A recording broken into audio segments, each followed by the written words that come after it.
This episode of the Good Friends, Better Enemies podcast is dedicated to the memory of those lives lost on September 11th, 2001.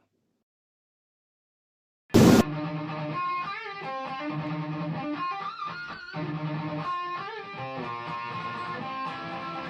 guys, it's Steve from Mantis here. You're listening to the Good Friends, Better Enemies podcast. Only on the Counted Out 7 YouTube channel. Jay, let's go! Hello again, wrestling fans, and welcome to another edition of the Good Friends, Better Enemies podcast.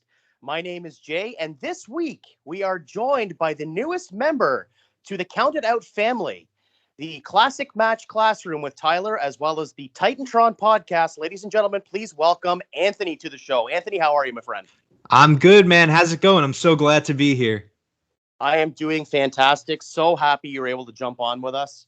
We're very excited to have you on. You are actually our second guest booker. Tyler helped me out a couple of times, and nice. He jumped on with us, and he did a great job. So we're very excited to see what you have this week.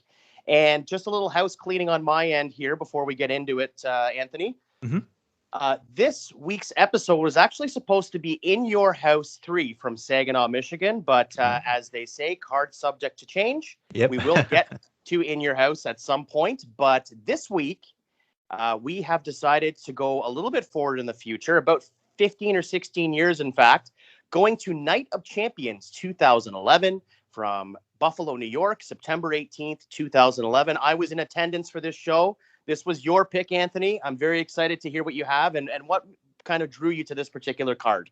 Yeah, I mean, well, first of all, you said you wanted something from September, so I was going through all of I'm more of like a modern wrestling kind of guy. I'm 19 years old, so I really started watching in 2009. So I was kind of trying to think of like all the September shows that I've seen, and not a lot of them have been good ones, to be honest with you. It's like you're stuck with a lot of Night of Champions and stuff like that. So I was kind of just thinking like, well, what was a show that could have been much more than it was? And immediately I went to Night of Champions 2011, mainly for the main event, which I'm going to be talking a lot about on this rebooking with Triple H and CM Punk and how it could have went down. So, that was really where it came from. I remember watching it, and I just remember that Mark Henry win just stuck with me for a while because it was such a great win for him to really go forward with the Hall of Pain. And yeah, a lot of other moments taken into consideration. This was definitely a show I wanted to go with for a September show. Yeah, definitely not a bad choice. As I alluded to earlier, I was actually in attendance for this show. And a couple of days earlier, in my home arena of the Air Canada Centre in Toronto, now called the Scotiabank Arena, I was in attendance for the SmackDown taping and had the opportunity to see the after the show went dark, we got the Edge Appreciation Night, which was a lot of fun. Got to see a lot of legends come out. Of course, Bret Hart was there and things of that nature. So a WWE fix twice in 1 week. What's your home arena, if you don't mind me asking? I'm in Brooklyn, so I usually go to the Barclays Center, but I always, whenever I get the chance, try to go to Madison Square Garden because they always put on some great shows, especially like we got last night with that SmackDown. Yeah, were you there live in attendance last night? Sadly, I wasn't. I really wanted to go, but the prices on those tickets just skyrocketed before I could get my hands on them. So I couldn't, out of my price range, definitely. But man, I wish I was. What a great show. Yeah, that's awesome. I've been to Madison Square Garden, easy for me to say, once. Back in 2017 for a house show. I got to see Brock Lesnar go up against Kevin Owens, which was a lot of fun. Oh, wow. We had John Cena versus Bray Wyatt to close that show. So that was a really cool thing. There's something intangible about Madison Square Garden. It really is. It's sort of a cliche at this point, but, cliches are cliches for a reason. So when I stepped foot into those hallowed halls, that you just had this vibe of, you felt like you were walking on history. Just knowing that, Ali Frazier and, of course, WrestleMania 1 and all these incredible moments that have taken place there. One of my favorite pay-per-views of all time, Survivor Series 96 was there. So just so much tremendous history. Although I will say I was a little bit surprised about the concession stands at Madison Square Garden. Weren't quite as elaborate as I thought they would be. I honestly couldn't even tell you what they were like. I haven't been there since I think the last time I was there was the 2019. I went for the last SmackDown that they had before the pandemic hit in Madison Square Garden, and the really like the selling point of that show was that the Undertaker was going to come out, and he had his little segment with Sami Zayn. I'm not sure if you remember. He was really just there for like a cup of coffee, just to say hello, do a choke slam, and get the hell out of there. But what really stuck with me that show was that after they had the 205 live tapings, and the main way that they got people to stay was The Fiend was just starting up. I don't even think they did the Hell in a Cell match yet with Seth Rollins, and they were doing a lot of just like workout matches to see, how things would go, how his entrance would play out and stuff. And he had a dark match with the B team of Bo Dallas and Curtis Axel. So that's how they really got people to stay for the 205 live tapings. And I just remember seeing his entrance live. That's the only time that I ever saw The Fiend live, and it was, oh man, such a great atmosphere. Yeah, that's so funny you mentioned that, because actually the month previous was SummerSlam here in Toronto, and that was the debut of The Fiend. So there was a buzz in the air knowing that he was going to be making his in-ring debut, and what the lighting treatment and theme music and all that kind of thing was going to kind of emerge to be. And of course, Yeah. I remember emphatically the SmackDown taping you're talking about, because the night before was Steve Austin's first appearance in the Garden in a God knows how long. And of course, he gave the stunner to AJ Styles, and then came back out at the end, 10-man tag, and had beers with everybody in the ring. So I do remember, I always love a good Steve Austin reemergence. And of course, The Undertaker as well. The Undertaker, I've gone on record as to say, is my favorite performer of all time in terms of character. I mean, he's not my favorite technical wrestler, obviously, but in terms of a character performer, he's right up there for me. Yeah, Undertaker for me is definitely all around my favorite wrestler. One of the best that he's someone that I grew up with, really. I didn't really catch a lot of his, I guess, if you want to say, in his prime, in the Attitude Era, Ruthless Aggression, but I was really set on WWE when I was, focused on his streak. You know what I mean? Like those matches that he had consistently, with Shawn Michaels and Triple H and CM Punk. Those are really the matches that stuck with me and made me as much of a fan as I am today. I one of my favorite matches of all time was the probably what I consider to be one of the greatest matches of all time was not Undertaker for Shawn Michaels from WrestleMania 25, which I know gets thrown around a lot as the best match, but I honestly favor more towards the 26 match just because there was a lot more emotion there with Shawn Michaels retiring. And, from a personal standpoint, that was my first ever WrestleMania that I watched. So that match has just stuck with me forever. It's got to be one of my favorite matches of all time. The Undertaker, his whole streak, the later matches that he had in his run, got to be some of my favorite moments and memories of watching wrestling. Yeah, absolutely. And for me also, I was in attendance for WrestleMania 25, so I have to kind of squeak out my favorite of the two. But I do agree with you. The emotional element in terms of streak versus career is definitely something that added that extra layer. It was like, as Jim Ross likes to say, put a little extra cheese on your Whopper for that particular match. And of course, speaking of Madison Square Garden, one of the greatest and most star-studded main events in Raw history was in Madison Square Garden, with The Undertaker and John Cena going up against Jericho and D-Generation X, which was in 2009. So that was actually the first show that I ever watched as a fan of wrestling. And wow, that match has got to be one of my favorites of all time, simply because, the star power. I remember watching wrestling when in 2009, I believe it was November. It could be the 15th. You may have the number on that. But, I just remember seeing that match, as well as the same night was that Kofi Kingston, Randy Orton, where Kofi did the big leg drop on Randy to save, I believe it was Roddy Piper. And they went, all around the arena fighting, did the leg drop through the table. Those 8 guys, the 6 from the match, and, Randy and Kofi, really got me into wrestling and made me a huge fan of it. That match, I just remember seeing Undertaker, do the tombstone on Cena after the match and being so confused as a younger fan, like, why is he doing the tombstone on Cena? Yeah. They're both good guys. And yeah, that match, oh man, such a amazing star-studded kind of all-star match between all those guys. I can't think of a better way for you to kind of introduced into professional wrestling and the WWE specifically than seeing that particular match, actually that show all around. And then on top of it, of course, being in Madison Square Garden, there's no better introduction I can't think of in terms of the more modern era than watching something like that to kind of as they say in wrestling, set the hook. So I think that you got hooked for life, and I'm glad you were, because now we are fast forwarding, I guess that would be 12 years from 2009, Yep. and talking about all things current day. But before we get into the rebooking this week and talking about 2011 and Night of Champions, I just wanted to give you the floor to kind of talk to our audience here at the Good Friends, Better Enemies podcast about your podcast and talking about the new show that you're doing with Tyler. I want to just give you the floor to just tell us all things going on in the world of Anthony. Oh, thank you very much. Well, yeah, I have a lot of things going on right now. And funny enough, it's all things outside of my own podcast.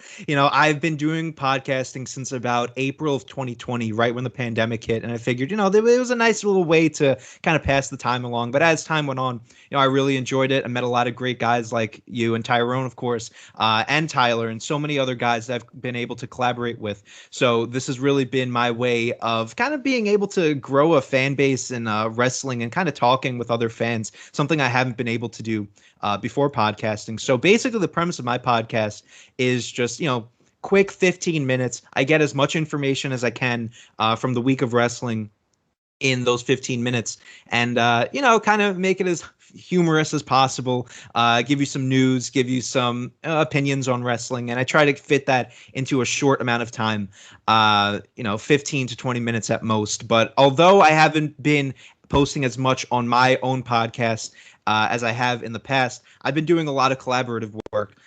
One of which I actually didn't mention, was a lot of stuff with the Turnbuckle Tavern. Those guys have a great channel going on right now. Chad Sneed, the OG Fig Kid, Mike Belcaster, and Boney Khan, as we call him, J-Bone from Coming Down the Aisle. We have a great channel going right now. We post basically just about every day. We do Raw and SmackDown recaps. I'm a co-host on the SmackDown recap with Tom, the OG Fig Kid. We have just a great energy. They are very huge AEW fans, so you get a lot of talk about AEW on our Dynamite Discourse, the Dynamite recap show, as well as our Rampage recap. They actually just went to All Out this past weekend. They had an amazing time out in Chicago. And I'll be actually in attendance for the Arthur Ashe Stadium show, so I'll be doing some coverage over there. So we have Turnbuckle Tavern is everywhere when it comes to AEW. But yeah, definitely we're doing some great stuff over there. And I love those guys. Really great chemistry. And, fans of Good Friends, Better Enemies podcast should definitely check it out, as well as my newest show that I'm a part of with, as we mentioned, Tyler, the Classic Match Classroom. Basically, the premise of the show is I'm a younger fan, as I've mentioned. I started in 2009, and I haven't watched a lot of the most iconic matches of all time, or I know the moments, and I've never seen the full match. So basically, Tyler, upon hearing this, was mind blown of some of the matches that I've never seen. So he kind of came up with the idea of making this into a podcast, kind of documenting, I guess, my journey in watching these big matches. And that's kind of what we came down to, is the Classic Match Classroom. He is the professor and I am the prodigy, as we kind of take a trip down memory lane about all these great matches in the past. The first episode was posted last Sunday. It was Bret Hart and Steve Austin from Survivor Series 96.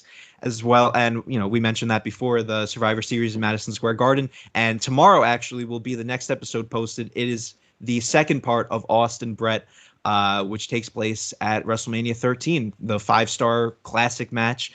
And I'm definitely looking forward to posting what I have to say and what Tyler has to say about that. We have a lot of great episodes coming in the future.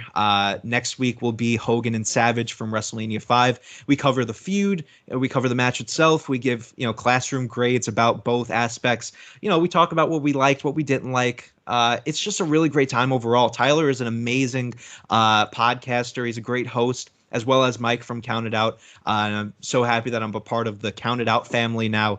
And yeah, it's just an overall great time. So if you want to follow us on the Classic Match Classroom, we're on Instagram at Classic Match Classroom, as well as on Twitter at CM Classroom, not to be confused with CM Punk. And we're on YouTube. We just started up the channel, so go ahead and subscribe. And just a lot of fun things happening over here at the Titantron, as well as now being on the Good Friends, Better Enemies podcast as a guest. Yeah, boy, I got to tell you, Anthony, I'm exhausted just hearing your schedule. Yeah, that's outstanding. We are very excited to have you. I had a chance to get a sneak preview of the classic match Classroom, and I just thought it was outstanding. And I'm hoping at some point I might be tapped to be a substitute teacher at some point. Oh, absolutely. We're always looking for subs. So, put your name down on the list and we'll get to you in the classroom very soon. Sounds good. I'll channel my inner Dean Douglas. There you go. Absolutely. But without further ado, let's thank you very much for informing us about what's going on. Absolutely. With you. Thank you for letting me. Very happy that you're keeping so busy, and that it seems like you're getting a lot of great traction.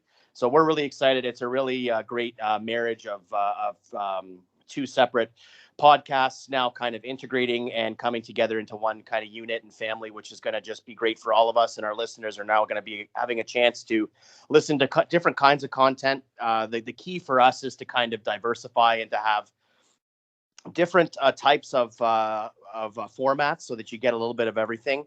And so certainly adding you on as a part of our umbrella has been a real boon to us. So we really appreciate you jumping on with us. Absolutely. Thank you so much. Yeah, not a problem. So we were talking off air briefly about last night's SmackDown in Madison Square Garden. Now, I alluded to you that I haven't unfortunately had a chance to catch up on SmackDown. I did catch the opening segment with Brock Lesnar, and but I did also mention to you that I had a chance this afternoon to quickly watch that WWE the documentary about the 9/11 situation.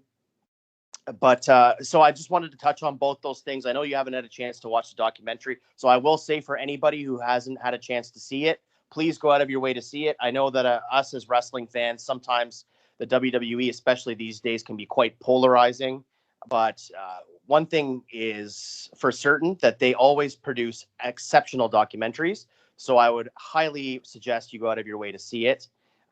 So we won't get into too much detail about that because we haven't had a chance to both watch. I think, though, you want to talk about last night's opening segment and talk about SmackDown overall? Yeah, absolutely. Similar to 9/11, SmackDown last night was very 9/11 tribute, very tribute, did a lot of different videos, did some quotes.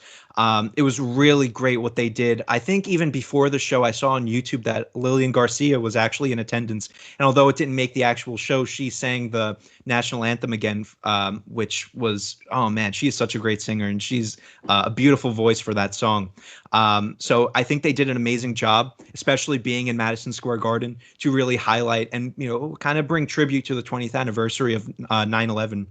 But as far as that first segment goes, there's no better way that you could start a SmackDown with Brock Lesnar, in there with Roman Reigns. The crowd was hot throughout the night, and it definitely started off on the right foot. I think what makes this so interesting with Brock and Roman, and I was talking about this on my SmackDown recap yesterday, is that although we've seen Brock and Roman so many times at WrestleMania, and it feels like, we've seen it, textbook at this point, so like exactly so many times, I feel like it's so much different now because now you have Brock and Roman who are pretty much very different than what we've seen in 2018 or 2015. Brock now a face with his ponytail, completely different vibe. You actually saw him talk a lot yesterday, which we haven't seen in a while. Paul would usually be his mouthpiece, and Roman, of course, has gone under a completely different character change, being the head of the table. So this actually brings a different vibe to this match and makes me interested to see it, although we'll probably have to see it at the Saudi Arabia show, which I'm not looking forward to. But, nevertheless, I think this will be a very interesting contest. And the first segment on SmackDown yesterday was a perfect example of that. What did you think? I liked it. I personally thought it was a little bit too fast. I would have liked to have a bit of a slower burn. I first of all didn't think that we needed to get physicality this early in the angle. And I also felt as though we could have maybe drawn it out a little bit longer in terms of there being cracks. Maybe we could have booked it in a way that it was all kind of left on Paul, as opposed to answering immediately that there was going to be, hard lines drawn between the two and there's going to be a separation. I do appreciate that they want to establish Brock Lesnar as a face, which is a new wrinkle, as you said. It does actually interest me. I even said this sort of out loud to myself last night as I was watching it, that it does kind of re-energize the dynamic between the two, because they've done the swap, right? You now have Brock as the face and then Roman as the heel. So in that sense, it's re-energized the program between the two, and especially when you revisit past feuds and past angles that, as you alluded to, have been done on multiple occasions, both at WrestleManias, SummerSlams, even at Saudi shows. So I tend to think that it's going to end up working quite well, but I liked what I saw last night. I don't know if I'm going to buy Brock as a face for long. If they I'm trying to come up with how I want to say this. If they push him as a character babyface, similar to a Steve Austin. Now, I'm not saying as Steve Austin, but sort of the similar, he has heel tactics and tendencies and characteristics, but he's a face. I could see that working. But if they make him, the ultimate kind of babyface of the company, I don't know if I buy that with Brock Lesnar. What do you think? Oh, absolutely. I think, they've come into the same situation now, turning Becky Lynch heel, in that, fans are definitely not going to, and we've seen it already, that they're not going to receive her that well as a heel as they are to a face. I think really what it comes down to, as you mentioned, is just the presentation of it at the end of the day. I don't know if you saw the Becky Lynch, Bianca Belair contract signing yesterday, but, yesterday was the first time that I actually saw fans boo Becky Lynch because of the presentation. Her first line was a shot at the Madison Square Garden crowd. She was doing a lot. She came out with these big sunglasses and this big like fur coat, which I thought was great. And she was just taking shots at Bianca. And I think it really just comes down to these last few weeks, we've seen Becky presented as a face, not necessarily what the WWE intended, but, how she reacts to the crowd, how she connects with them.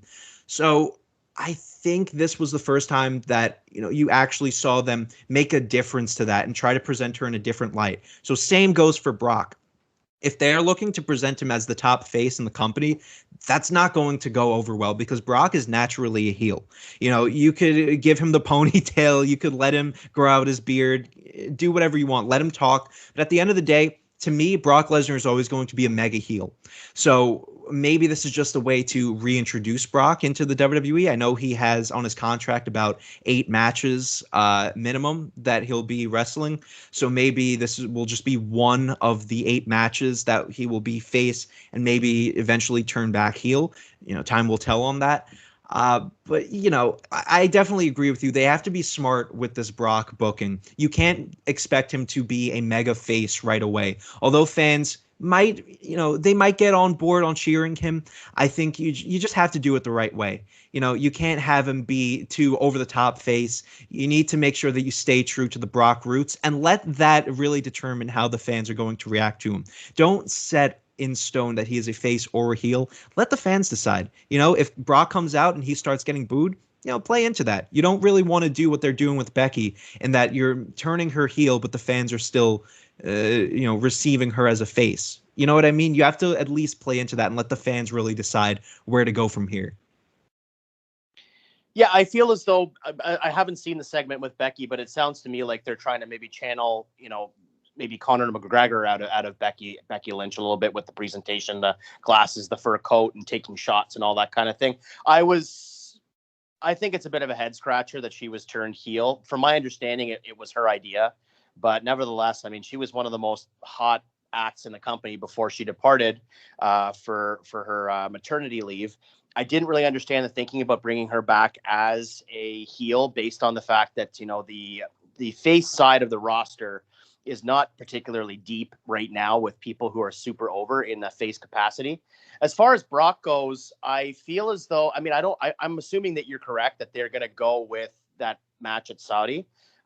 My thinking was, if you want to build this matchup, I was hoping that we were going to see maybe some semblance of a stable and maybe do a classic Survivor Series match with Brock, the Usos and then Roman going up against some other people, and maybe there you can start building some tension and some cracks in the armor in terms of, who's the dominant force within the faction and things of that nature. But obviously they want to kind of get this angle moving, hence the aforementioned kind of quick turn into physicality and establishing Brock as the face in the angle. So obviously to me, it seems that it's going to be happening sooner rather than later. So we'll see, and time will tell what happens. As I said, I didn't have a chance to see much more of SmackDown. So if you want to talk some more about SmackDown, by all means, go for it. But if not, we can start getting into the rebooking as well. So it's really up to you. I'm going to let you take the wheel here, my friend. Well, there's only really two things that I wanted to bring up yesterday from SmackDown, which definitely you should go check out.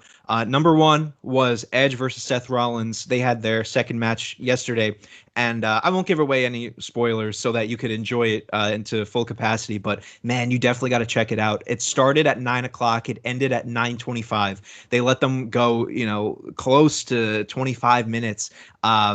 It was it was definitely on par with their SummerSlam match. Could have even been better with the ending, which I think was just so great. They did a really great job on both ends. A little sloppy on some parts, but I think that really just added to the grudge feud that these two have had.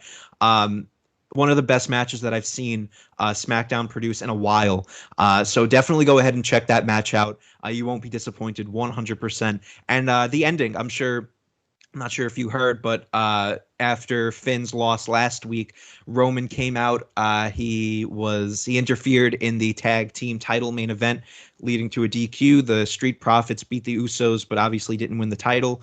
Roman had his kind of chokehold finish on Montez Ford. I think he was about to get on the mic, and all of a sudden, the demon Finn Balor emerged, which I'm very torn on it. On the one hand, it's the demon. It's always great to see it at the end of the day. However, the whole problem with the demon, that the main roster was booking him, was that you were putting him in situations where he didn't need the demon. Like, he had matches with Baron Corbin and Bobby Lashley that he was bringing out the face paint, and they're calling him the Demon King and whatever.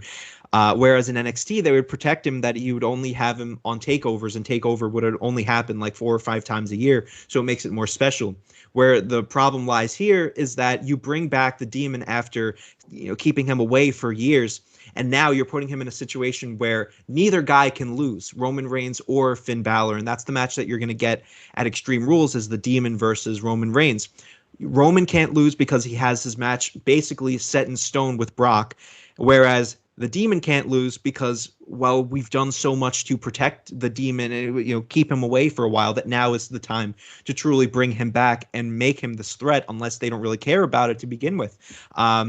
Nevertheless, the entrance yesterday was pretty cool to see that stare off, and to finally see the face paint back on Finn was a great visual all around. This has definitely got to be one of the better SmackDowns of the last few months. I think this is probably the best one since their return back to crowds, which was a really great show as well. I think my only gripe, and I know that a lot of people have been talking about this on Twitter, is that the SmackDown women's tag team match actually got cut. It was, I'm not sure if you heard about this, Zelina Vega and Carmella versus Toni Storm and Liv Morgan was supposed to take place yesterday.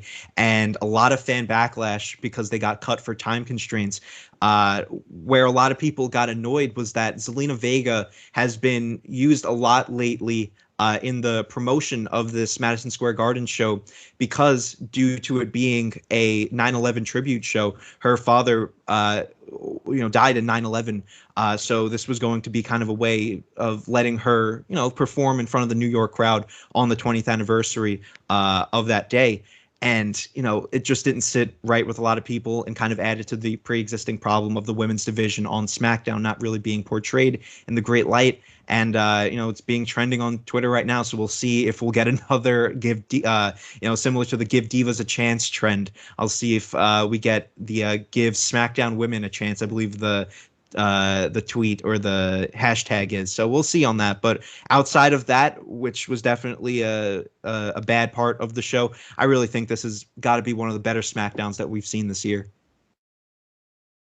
Yeah, that all sounds great. I'm definitely going to check out that Edge and Rollins match probably after we wrap this one up and get it in the can.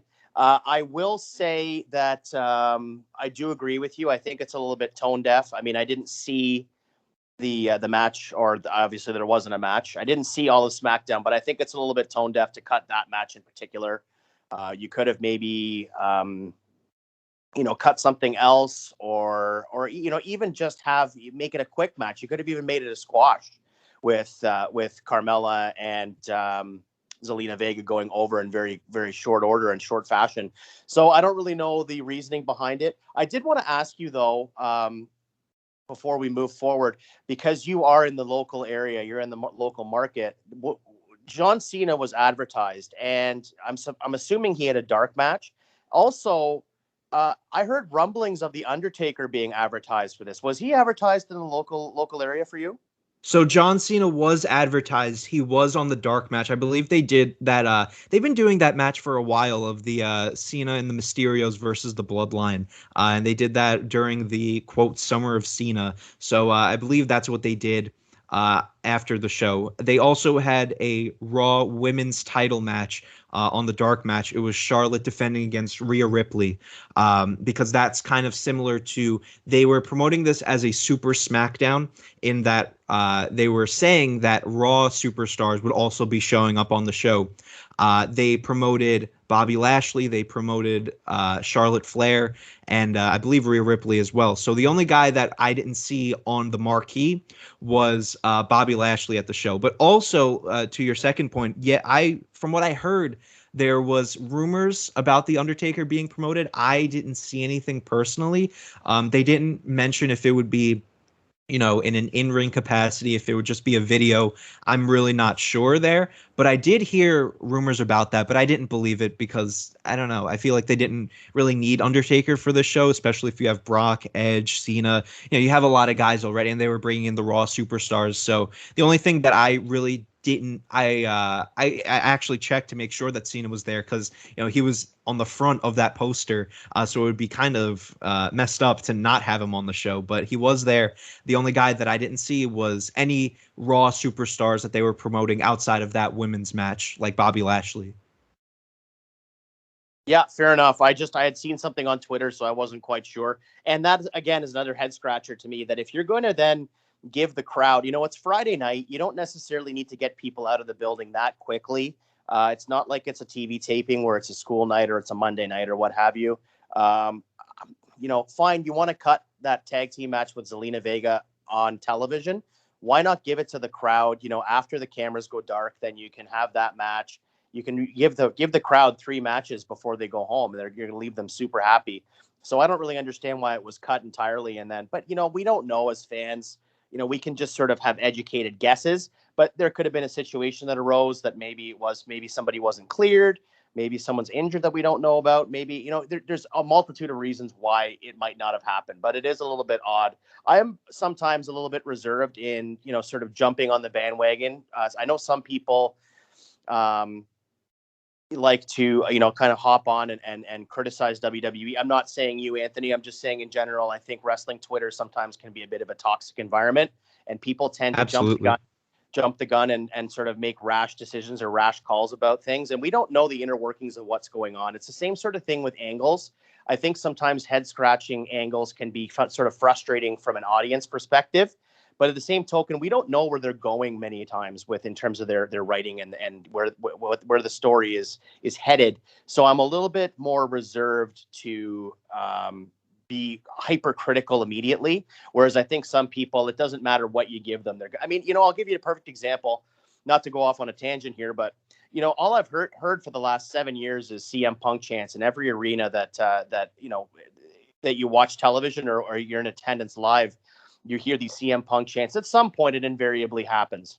And it's so funny to me because during the All Out pay-per-view, or was it All Out or All In? All In, right? All Out. All Out. Sorry, that's right. I had it right the first time. All Out.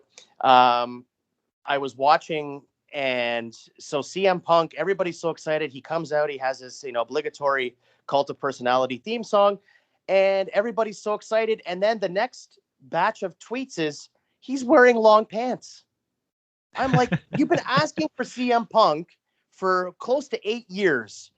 being enraged on Twitter. Where's Punk? Where's Punk? He finally comes back, and you're mad because he's wearing tights instead of trunks? It's unbelievable. I just like, this is the thing that at some point for me, I start to sympathize with the companies. I start to sympathize with WWE and AEW and Impact and ROH because it's impossible to please this fan base. It really is. Yeah, absolutely.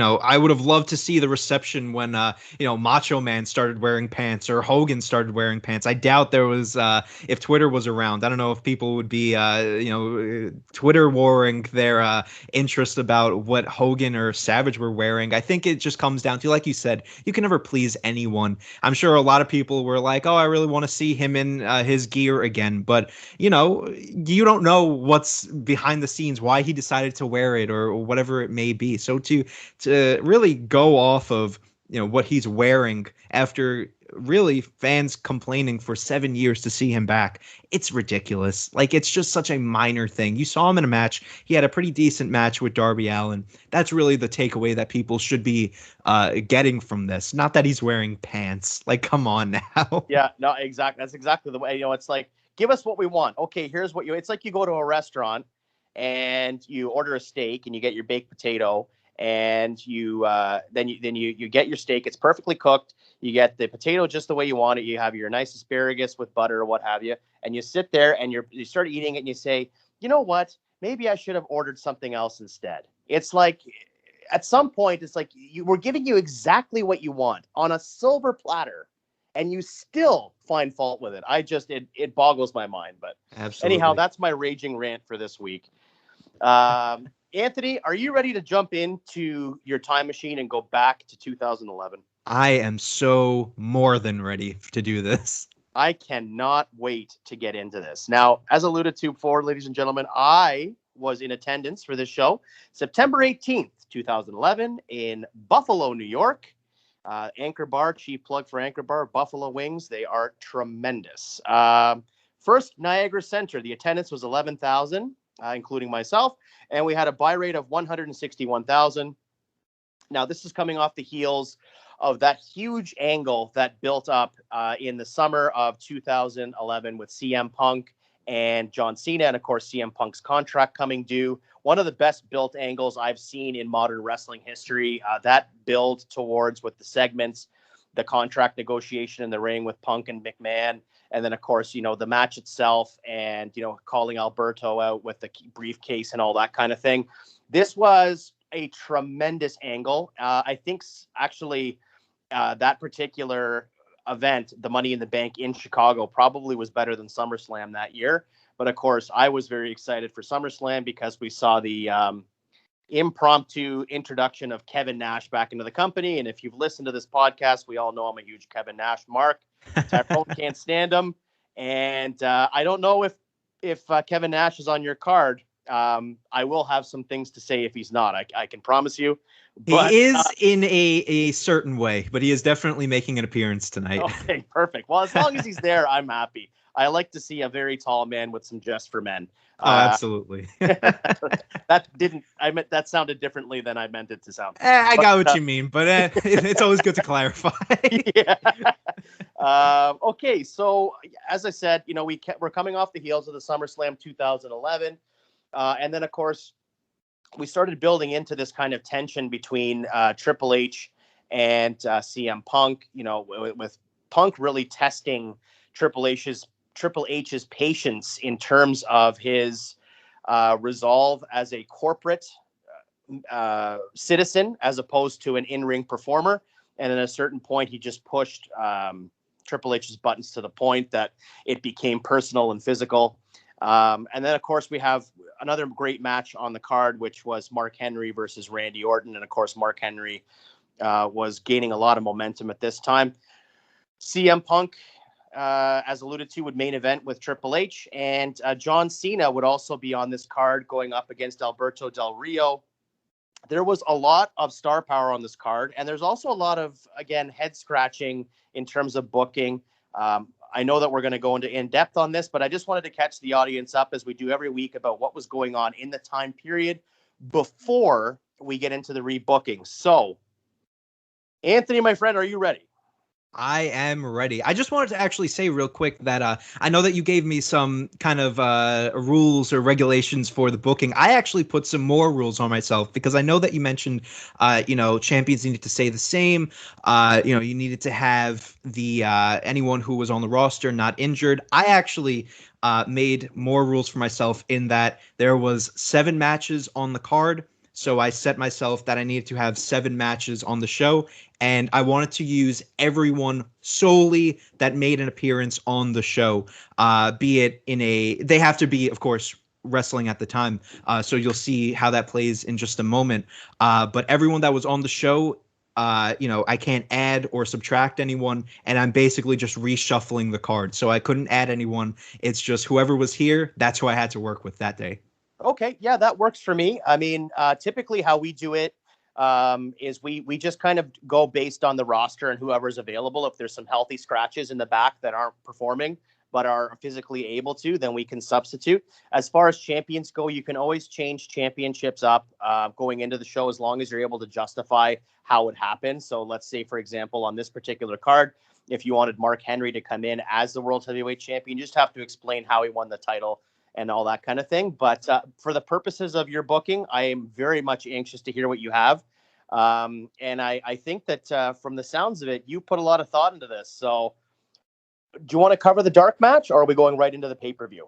So the dark match, actually, I took the participants because I remember it's Daniel Bryan and Heath Slater. They actually play into this card. So we could actually skip the dark match and go into that first contest.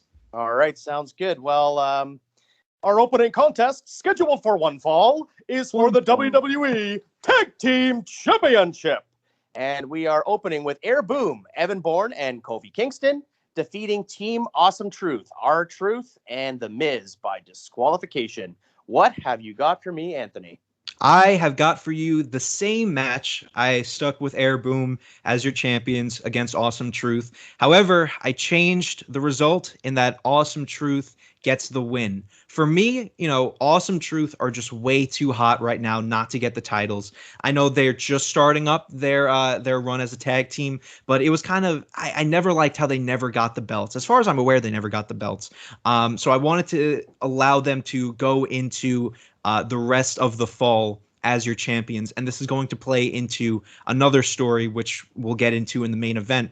But really, the match could really stay the same because I enjoyed it. I went back and watched some of it, except for the ending with the shenanigans with the ref. I didn't really enjoy that part, and that's that leads to the DQ finish. Maybe we'll get a surprise roll-up victory with some cheating on the Miz and Truth's part, but at the end of the day, I did want Awesome Truth to go ahead and win the titles because I just thought they were so great at this time. Yeah, I'm all for that. I think it makes a lot of sense to have Miz and Truth go over, especially considering if you, as you alluded to, the momentum. If you consider 2 months later, they would be actually, again, we're talking about Madison Square Garden. At that particular year's Survivor Series, we would have John Cena and The Rock teaming up, going up against The Miz and R-Truth. So I think it makes sense for the Tag Team Championship. Now, I don't know if you'd necessarily make that match Survivor Series for the tag team titles, although that might make for an interesting kind of dynamic with Rock and Cena as tag team champions. But then again, I don't know how many dates they would have had for Rock to participate actively before WrestleMania. So anyhow, I'm getting ahead of myself, but I like that booking. I think it makes sense. It adds a little bit more, again, cheese to your Whopper in terms of making Truth and Miz a more established kind of act when you give them the titles. So I like that booking. You did a great job on that.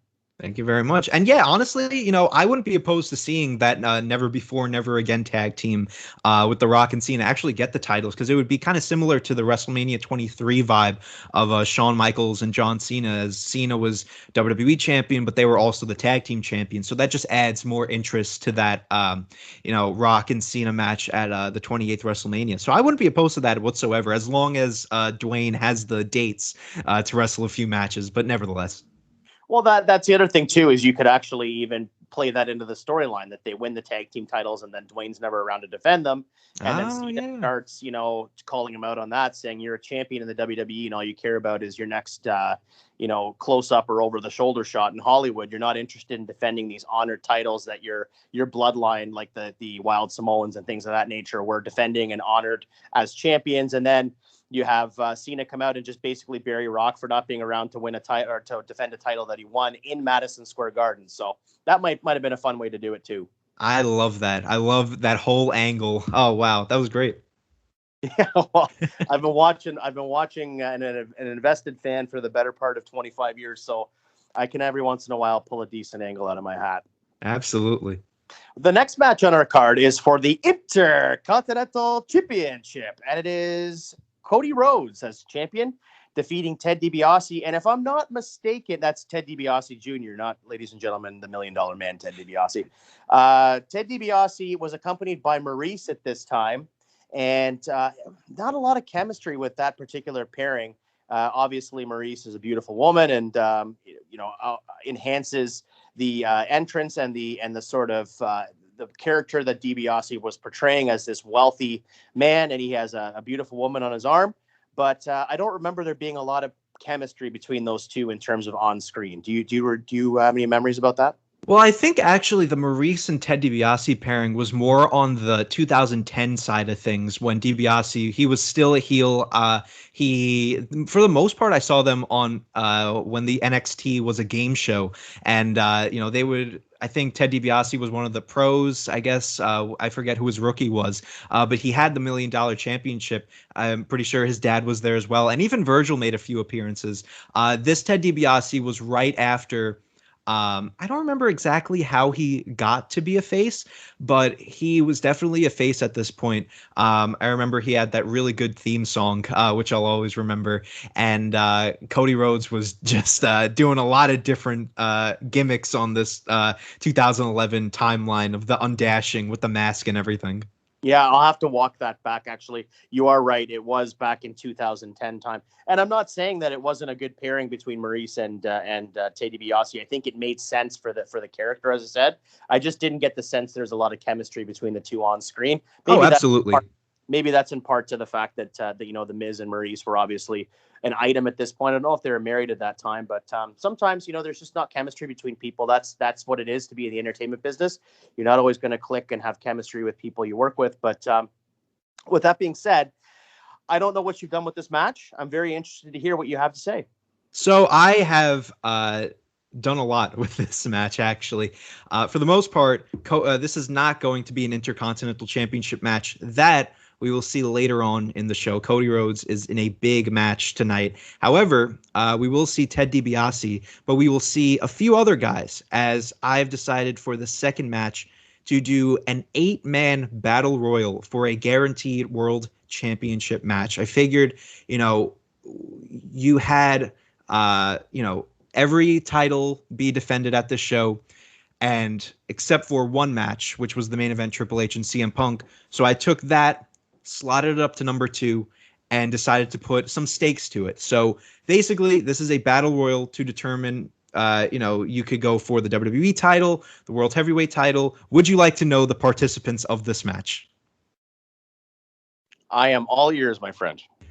Because it's an interesting one. So we have, from the dark match, Daniel Bryan.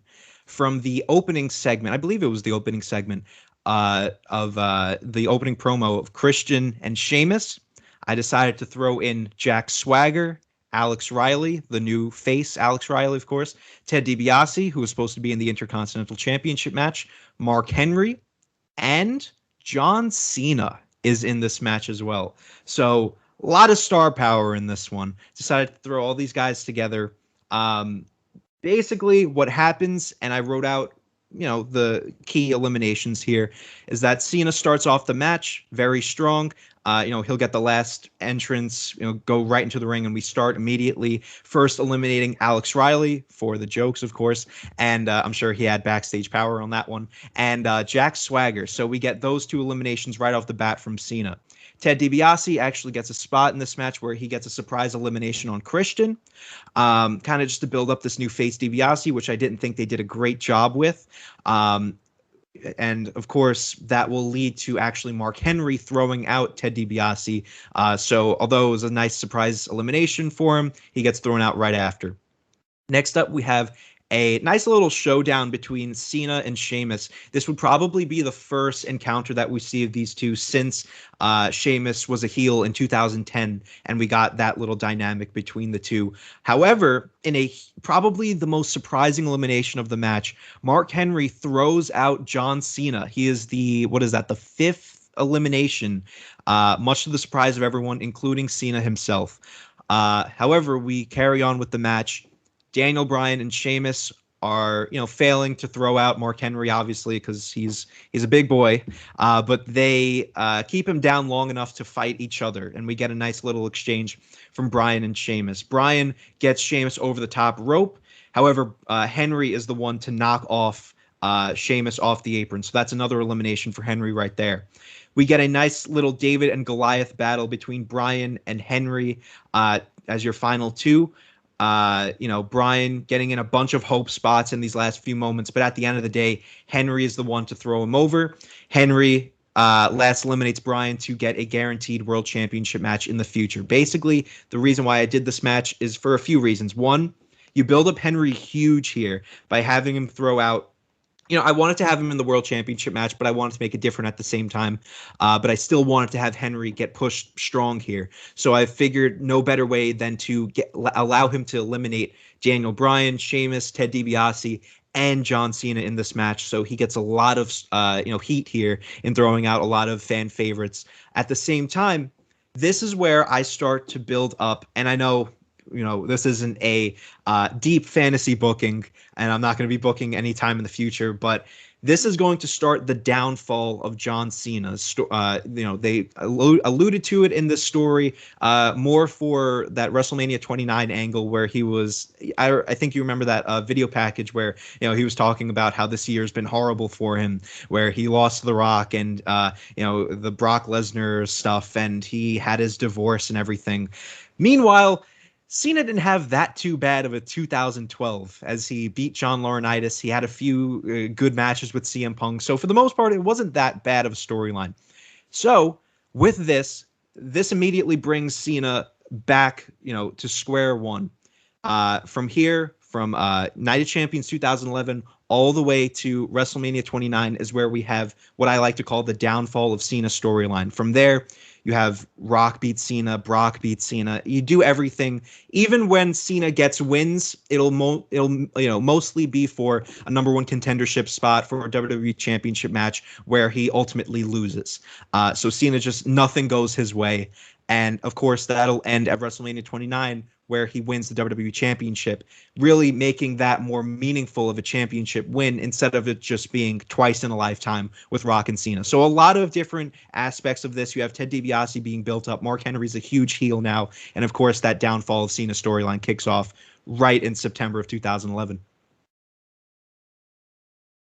Okay. No, I understand where you're coming from on this, and I am all for it in terms of doing the Battle Royal. I do have a couple of questions. So is the winner of the Battle Royal, is this going to be sort of analogous to Money in the Bank where they can kind of cash in this opportunity whenever they want? Or is it going to be having to be something that is sort of predetermined by, I guess, maybe at the time in storyline Triple H, who is the COO or the authority figure? Would he have to book the match, or are you able to cash in this opportunity whenever you choose? Great question. I think you can, I would say probably it wouldn't. Oh, there was a, I don't know if you just heard a huge car passing by, excuse that. But I think you would do, you would set it up for a pay-per-view. So it wouldn't necessarily be a Money in the Bank type situation because we already had Money in the Bank and we are going to have the Royal Rumble coming up.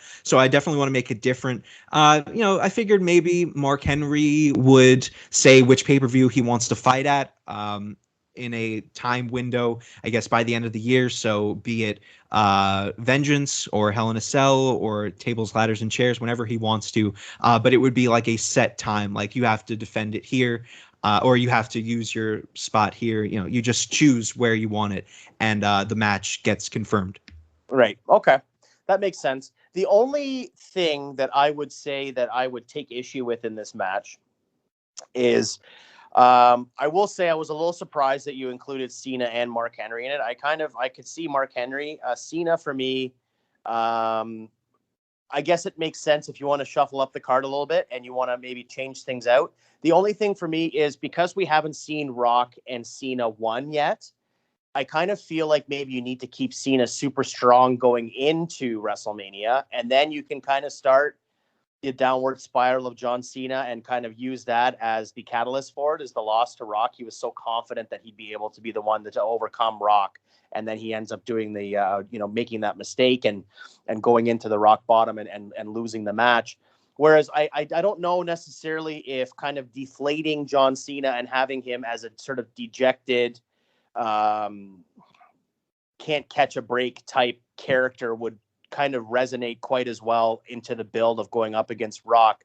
Because to me, if you're going to book it that way, then John Cena should go over. Because then if you have John Cena going in as this tremendous underdog who hasn't been able to catch a break in like 8 months, and then he goes in and loses to Rock, then to me it's like, okay, well suddenly we have like modern day Baron Corbin type thing.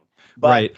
But I do appreciate what you've done here. I think it's a really great idea. It's a smart idea to shuffle up the deck. I'm always all for changing up main events and sometimes taking established stars who are on the top of the card, more often than not, and putting them in different scenarios. That's why I was such a big fan of when Cena was the U.S. champion and had that open challenge. Right, I thought that absolutely. was a great way to use Cena. So I understand what you're doing here, and I completely am on board with it.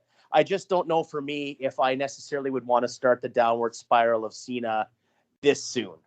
I think my only thing that I would say is that it's not necessarily you're going to see a full year, a year and a half, I guess, of Cena, being down on his luck. Whereas this might just plant the seed. I definitely see where you're coming from. And I was even thinking maybe since this Rock Cena match is already kicked off, you could even have Cena come in with the angle of, although he lost the match to CM Punk at SummerSlam, maybe he wants to be included in this Battle Royal match to kind of start the stages of winning the championship so that his match against The Rock is for the WWE title, kind of just to add more interest to that, whereas Cena loses in this match.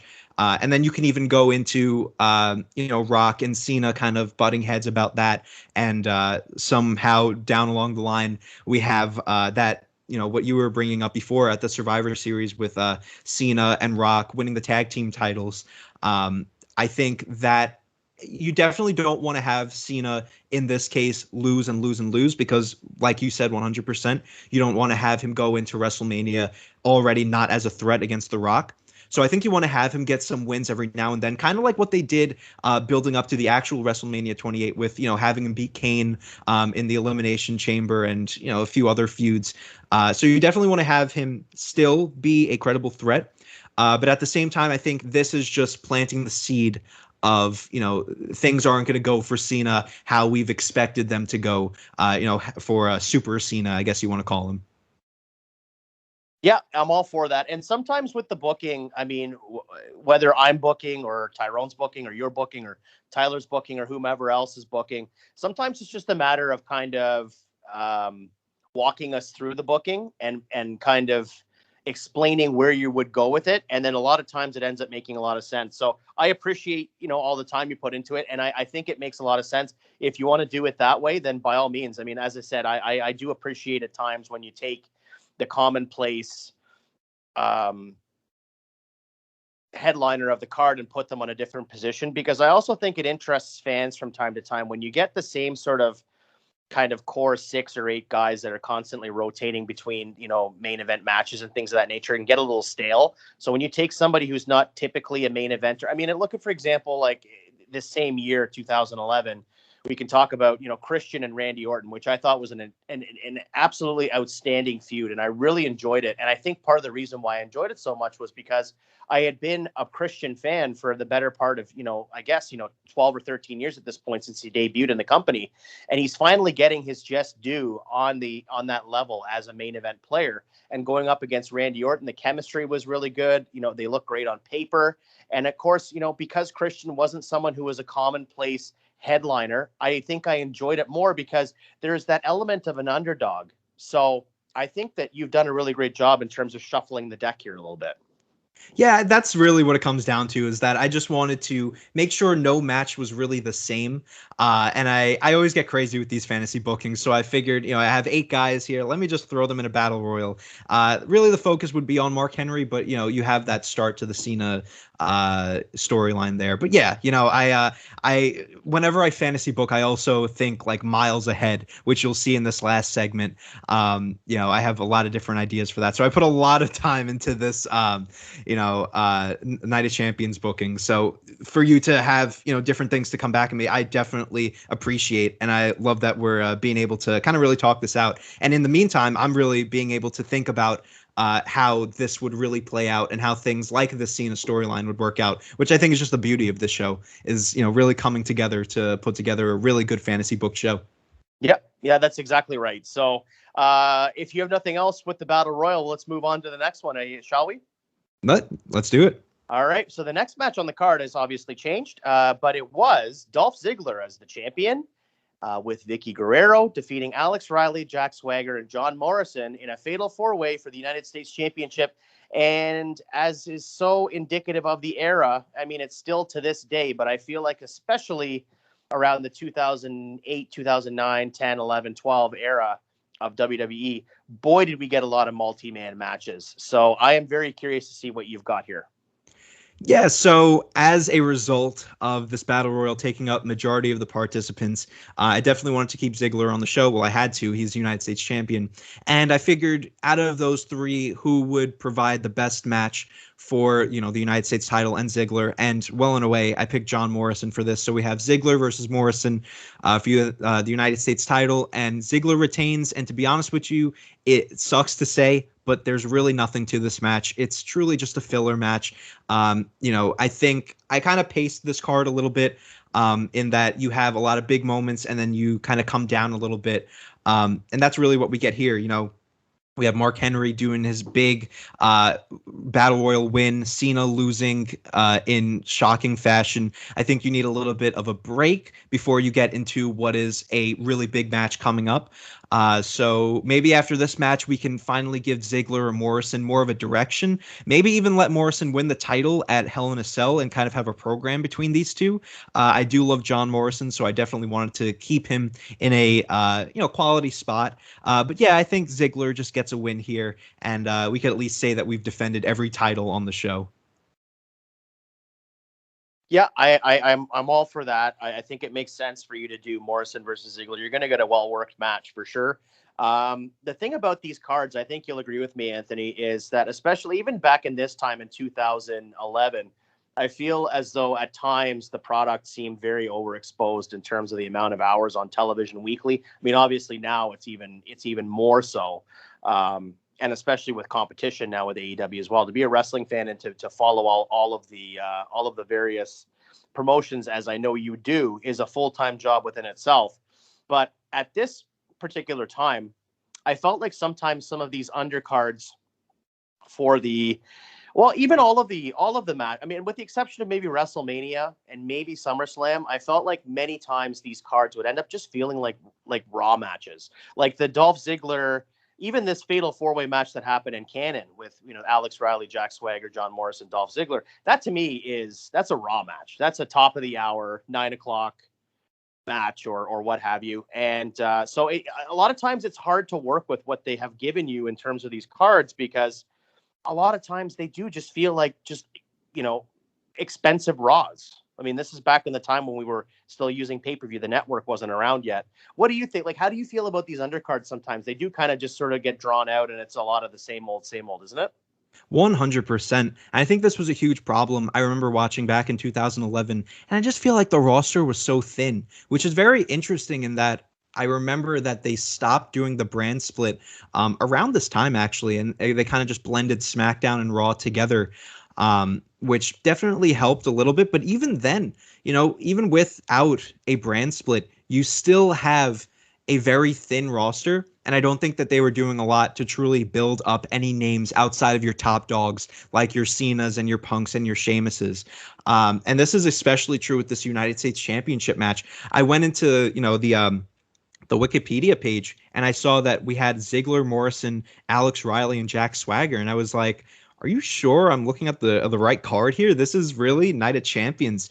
Of course, maybe they. I don't know if you remember if they did enough to build up these guys, but it truly just felt like, who are guys that are getting at least a little bit of momentum lately, and let's throw them all together and put the United States Championship on the line.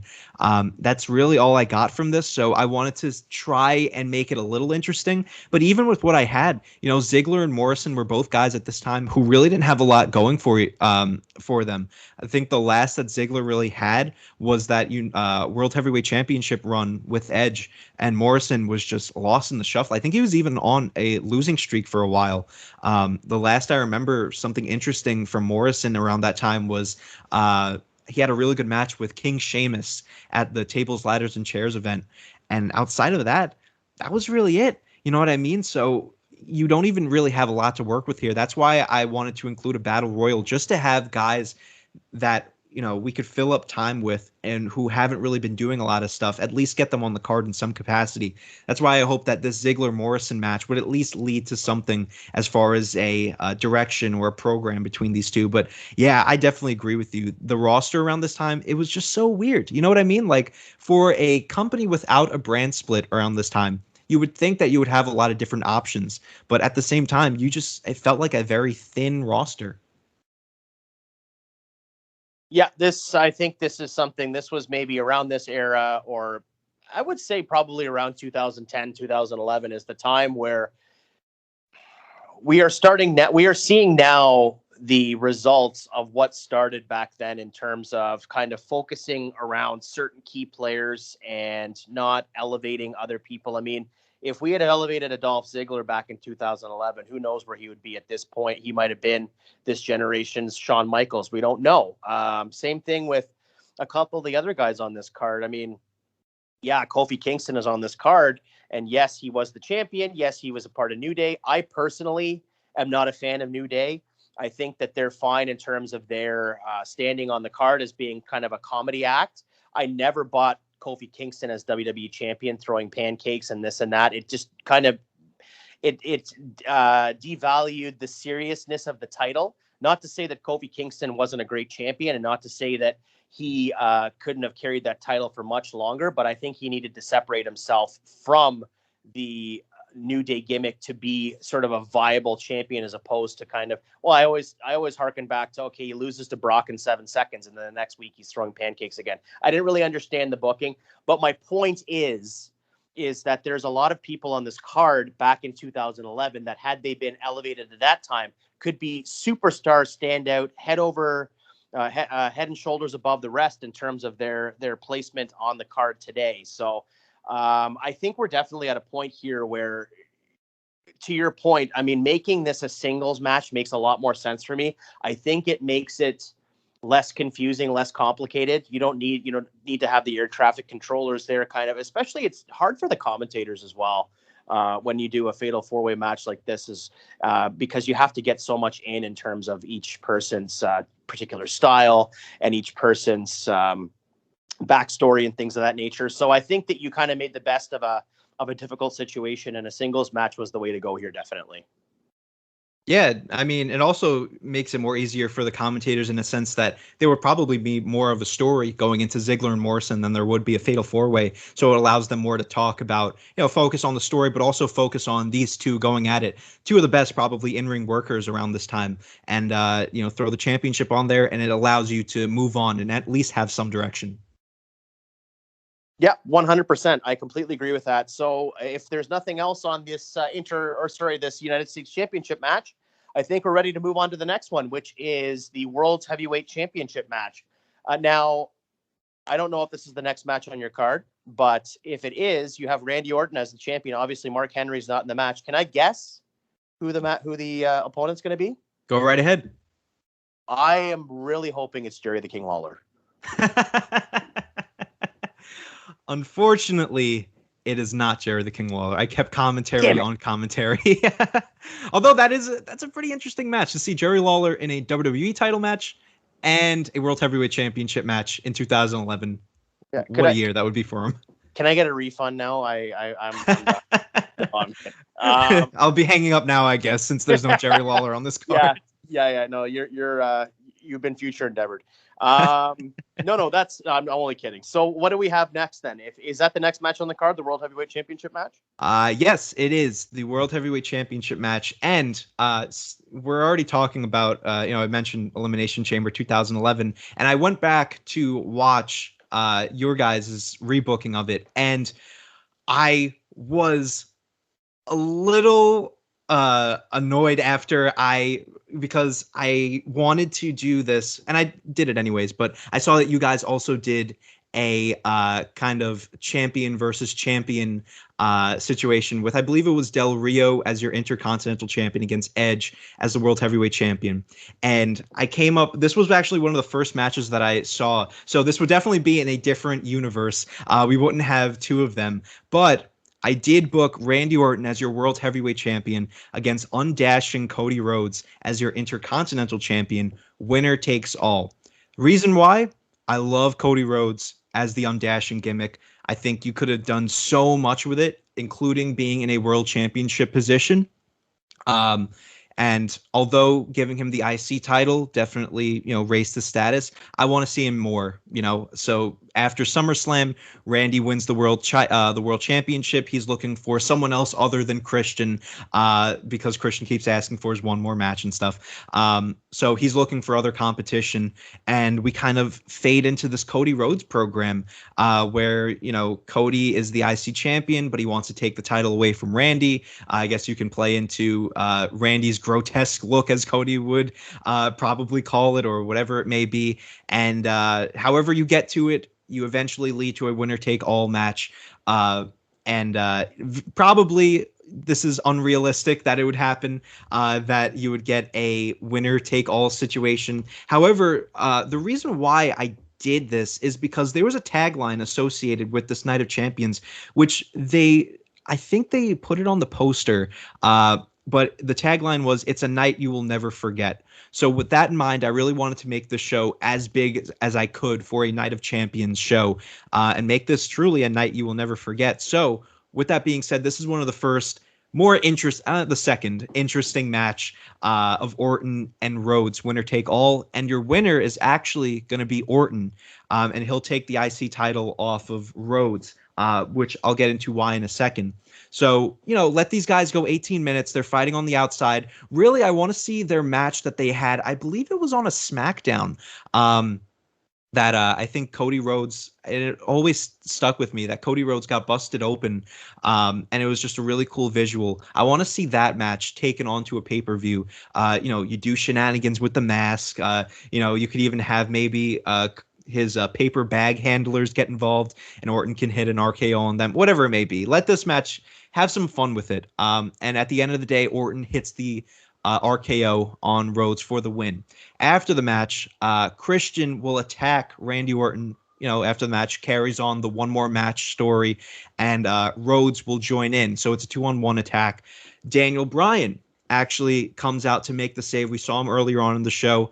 He comes out. He's on SmackDown. He comes to make the save. Even the odds. Orton hits an RKO on Christian. Maybe he does one to Cody Rhodes as well. And the two heels scurry up the ramp. And Orton's kind of staring at them, telling them to get the hell out of here. While this is happening, and Orton's looking at, the ramp, Daniel Bryan, who, allow me to remind you, was Money in the Bank, the holder at this point, he just grabs his briefcase and he kind of just stares at Orton, and the crowd is getting a little more fired up. We think we're going to see a cash in. Orton turns around. Bryan, obviously they lock eyes. Bryan's still holding that briefcase, and he just kind of gives one of those smirks at him, kind of just like, all right, you got me, whatever. He puts the briefcase down. Bryan raises his arm, and Orton just kind of gives him that side eye, like, all right, I guess I have another challenger on top of Christian and Cody Rhodes. So this will also lead into the eventual heel turn of Bryan, and allow him to cash in that briefcase whenever it may happen into WrestleMania 28. So, right here, now you have a stacked main event picture on SmackDown. Orton, Rhodes, Christian, and Daniel Bryan, as well as Mark Henry looming in the background, who has a guaranteed world championship match in the future. What you do from here with Orton with both titles, you could even bring it to Hell in a Cell, where you have Orton versus Rhodes versus Christian. Maybe you have Rhodes and Christian fight each other. The winner gets to choose which championship they want. When they fight in a triple threat match, if Christian pins Orton, he gets one of the titles. If Rhodes pins Orton, he gets one of the titles. Whichever one, if Rhodes chooses the World Heavyweight Championship, if Christian wins, or he gets, it's complicated, but I hope you see what I mean here. Of Hell in a Cell, you get a triple threat match. The winner gets a championship, and that'll kind of take one of the belts off of Orton, whatever it may be. So just a lot of different things you could do here. That whole angle was kind of confusing. Sorry about that.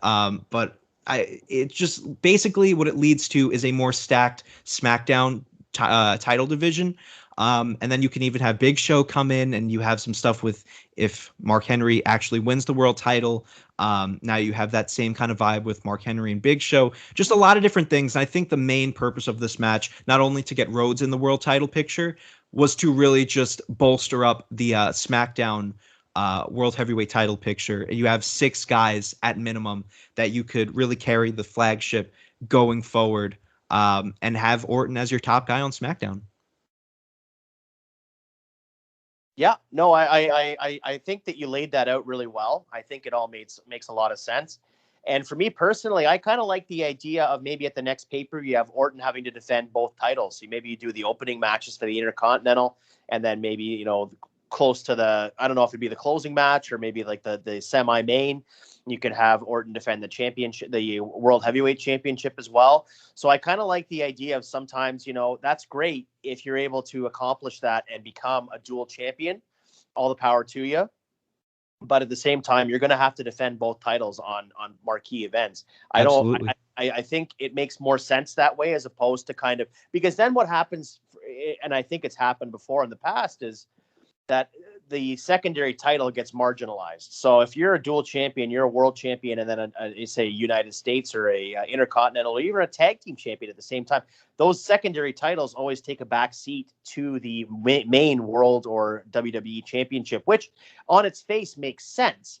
But at the same token, I think that when you have to kind of bear the burden of defending both titles on marquee events, these pay-per-view events and what have you, and of course, I think it's also important to go back to that old, kayfabe rule that if you don't defend the championship within 30 days, you'll be stripped of it. So that could be a fun way to kind of do an angle as well, as where you maybe have this countdown going, and then suddenly, you have the authority figure come out and go to Orton and say, yeah, you're the world heavyweight champion. That's great. But you're also the Intercontinental champion. You haven't defended this title in 28 days, and you have to either defend this title tonight or you'll be stripped of it. And that kind of stuff. So I think that there's a lot of room to book something kind of compelling out of that. And then kind of at the same time, obviously there's a danger of overexposing Orton as a dual champion. But I think at this point, I think the product as a whole was probably a little bit overexposed anyway. So I don't think it would make that much of a difference. And then, of course, having to be in a program where you're kind of fighting off 2 separate contenders in 2 entirely separate programs, they're not kind of intertwined. You're really dealing with an A story and a B story. I think could offer some really, really interesting choices and potential storylines. Yeah, absolutely. I think what I was trying to get at before, and I'll try one more time to explain my Hell in a Cell booking, is that you would have kind of similar. Randy will defend both titles at Hell in a Cell, but let's say on a SmackDown before Hell in a Cell, you have Cody Rhodes versus Christian in a match. The winner gets to choose which title they will get to win or compete for at Hell in a Cell. And you can either do it like, let's say Cody wins and he chooses the World Heavyweight Championship. Christian now gets put with the Intercontinental Championship. You could have 2 separate matches, or you could have a triple threat match, whereas let's say Cody beats Christian. He picks the World Heavyweight Championship. Christian is now, by default given the Intercontinental Championship. You get to the triple threat match. If Cody pins Randy Orton, he wins the World Heavyweight title. If Christian pins Randy Orton, he wins the Intercontinental title. So you have kind of that dynamic, whereas, you're not putting the Intercontinental title in a spot where it's now, like you mentioned, like the secondary title. You still have it in the same match. So you're both looking for, they're looking for a reason to win that title. But yeah, I mean, I think this booking really does a lot to kind of put the Intercontinental title in a brighter picture, whereas now it is technically a main event title, since you have guys like Christian and Cody Rhodes and even Daniel Bryan going for that belt along with the World Heavyweight title. So that's kind of my outlook on that. But mainly it was just to build up that SmackDown division, which by this point kind of needed it, because around this time, you really only had Mark Henry, Big Show, and Daniel Bryan, who were your three on SmackDown. So this at least allows you to get a few more guys in there, guys that definitely should have gotten a spot, like Rhodes, like Christian, what have you. Yeah, absolutely. I'm right behind you on that, and I understand exactly where you're going with it. I also don't hate the idea of doing kind of like a Night of Champions 2015 scenario where, like, if you're Seth Rollins, you defend the U.S. title versus Cena, and then you go right into Sting for the world title. So I kind of like that idea as well, is that maybe you have the predetermined, Mark Henry's won the Battle Royal the night earlier in the night. So you know that you're going to be defending against Mark Henry at the next pay-per-view. But then you have to figure out who the Intercontinental Championship contender is, so that the next event, say it's Vengeance or Hell in the Cell or what have you, you have, Orton go up and defend against maybe Daniel Bryan for the Intercontinental title. And then as soon as that match is over, win, lose, or draw, you go right into Mark Henry. I mean, you have let's say Orton drops the title to Bryan, and then Bryan's music is hitting. And then suddenly, with all the fanfare of Bryan's win, suddenly his music is interrupted by somebody's going to get their ass whipped. And suddenly, here comes Mark Henry, and there's no surcease, there's no moment of rest for Orton. He has to go right into switching from gears of the mentality of defending against a smaller challenger to now having to go up against a larger challenger. So there's a lot of different scenarios here that could play into some compelling storylines, I think. Absolutely. That was all great, and this maybe even, Orton loses or actually he wins the Intercontinental Championship match and he loses the World Heavyweight Championship to Mark Henry. So now you're back into that Hall of Pain kind of situation where Henry still gets that world title, just the pay-per-view afterwards. Yeah, exactly. And you could even do it reverse, just to play devil's advocate, because it's, fantasy booking. You could have the world title, heavyweight title, go on as the first match, and then right after the Intercontinental title comes up. So then, there's, any way you slice it, there's a lot of different interesting scenarios. But with that being said, are you ready to move on to the next one, my friend? Yes, let's do it.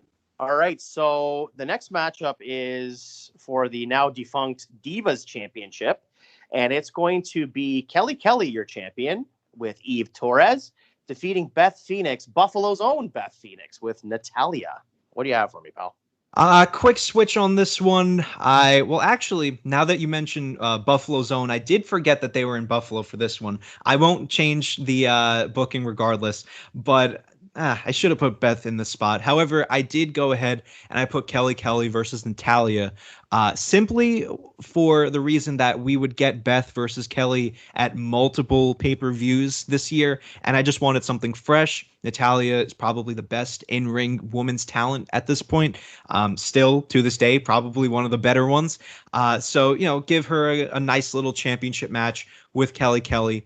Kelly's going to retain. And just two quick notes on this match. A minute or two in, have Eve and Beth, kind of do a brawl on the outside and immediately get sent to the back.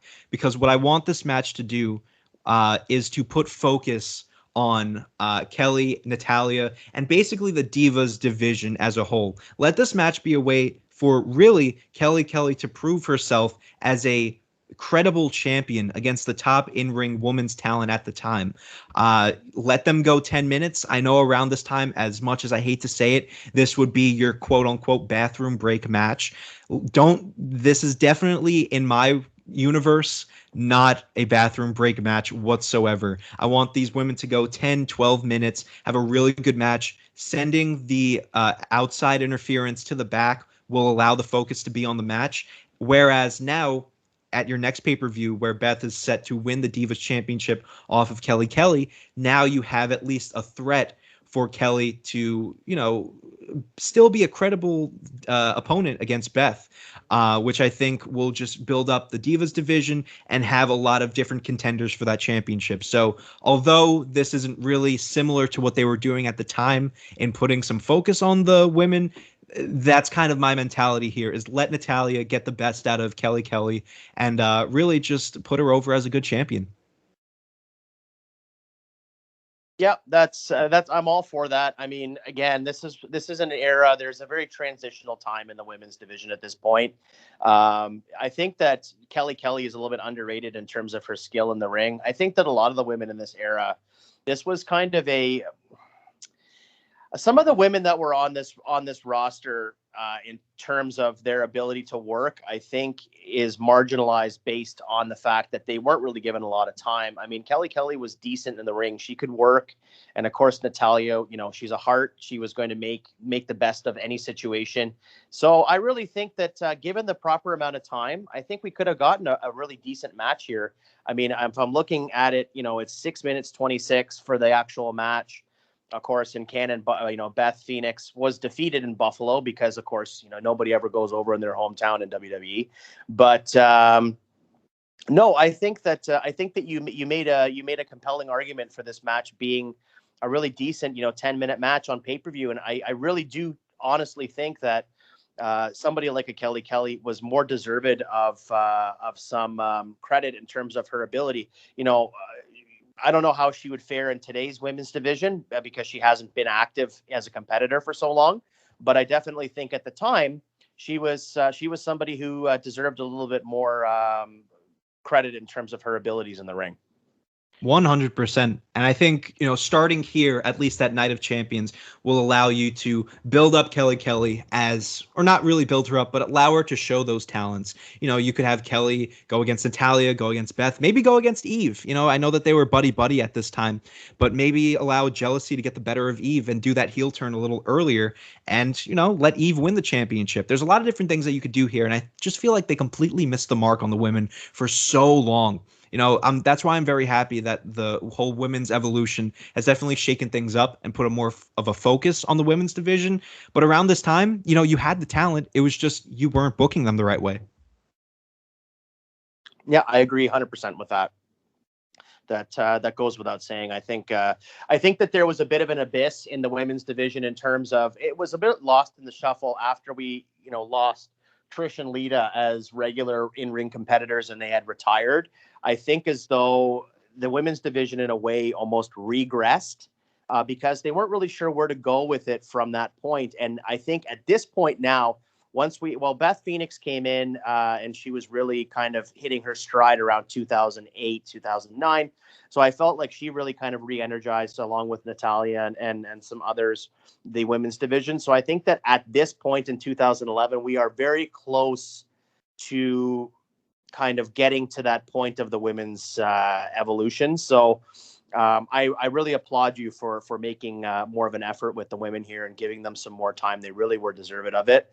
And so it sounds like it would have been a great match. So kudos to you. Yeah, absolutely. I just wanted them to have like a good spot on this card, not be the bathroom break match or a filler or anything, because that's what's going to come up next, actually. Well, I don't know how many times you had to go to the bathroom because that United States Championship match would have been my we'll get a hot dog and a souvenir match. Yeah. Not your match, but I just mean in general that absolutely, that convoluted fatal four-way would have been my bathroom break for sure. Very true.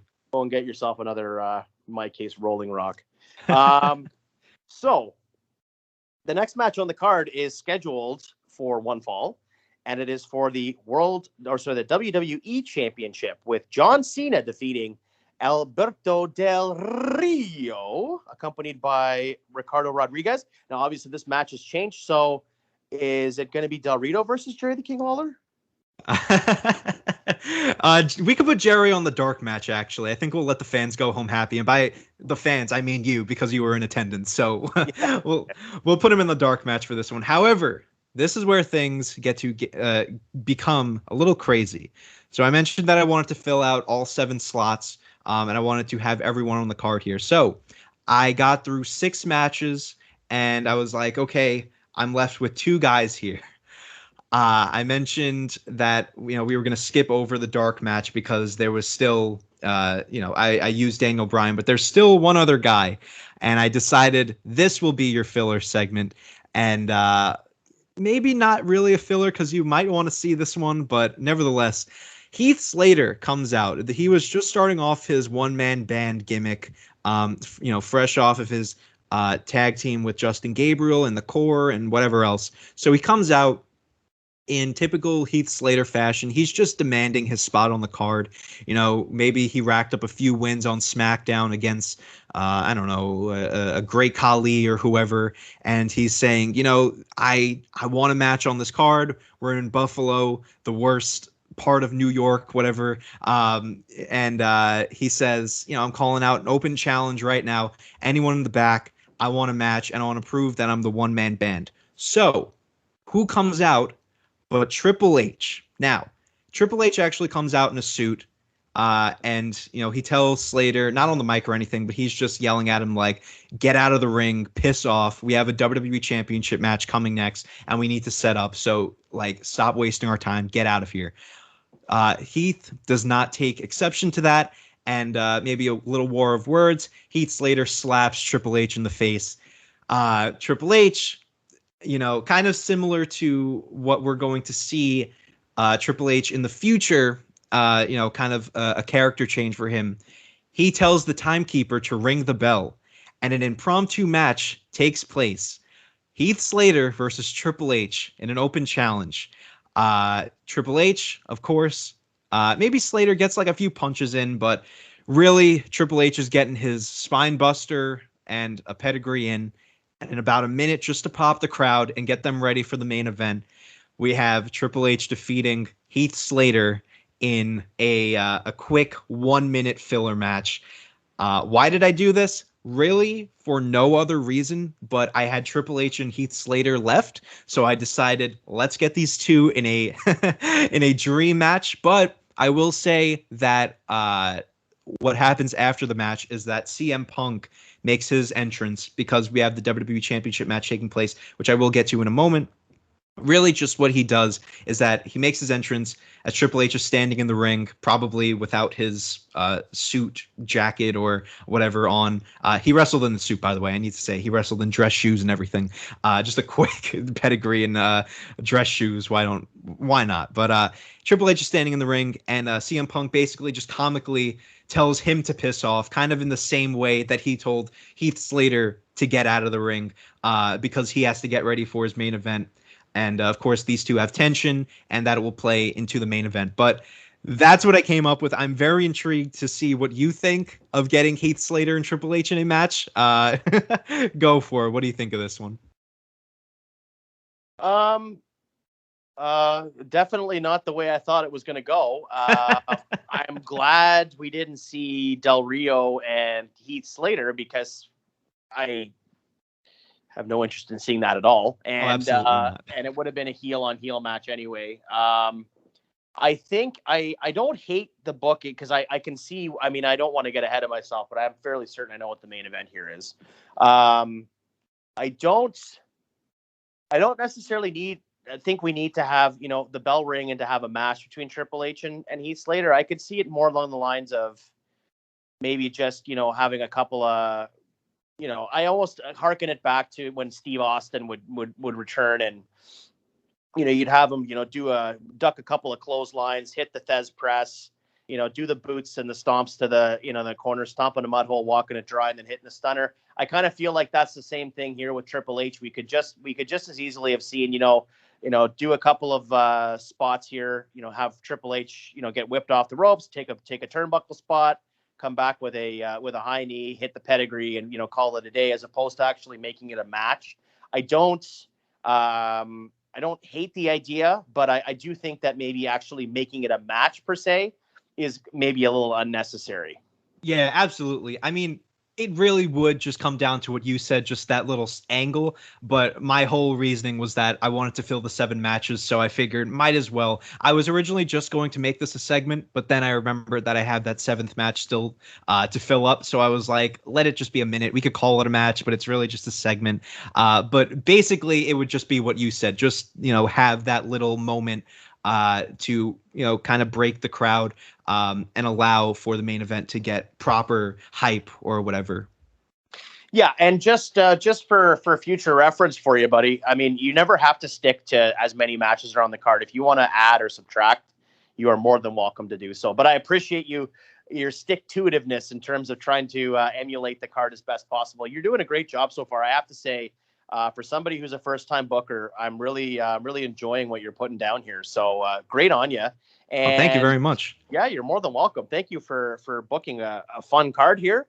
And I'm assuming I know the main event here. I mean, obviously, it's going to be a triple threat. Jerry Lawler's going to be having to be. No, I'm kidding.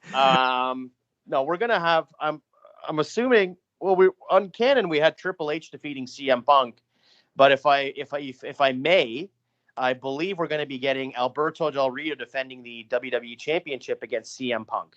Indeed, we will. That will be your main event for the WWE Championship. It will be Del Rio as your champion defending against CM Punk. And we have a lot of stipulations to this one. And I was telling you off camera and in our messages that this I put a lot of thought into.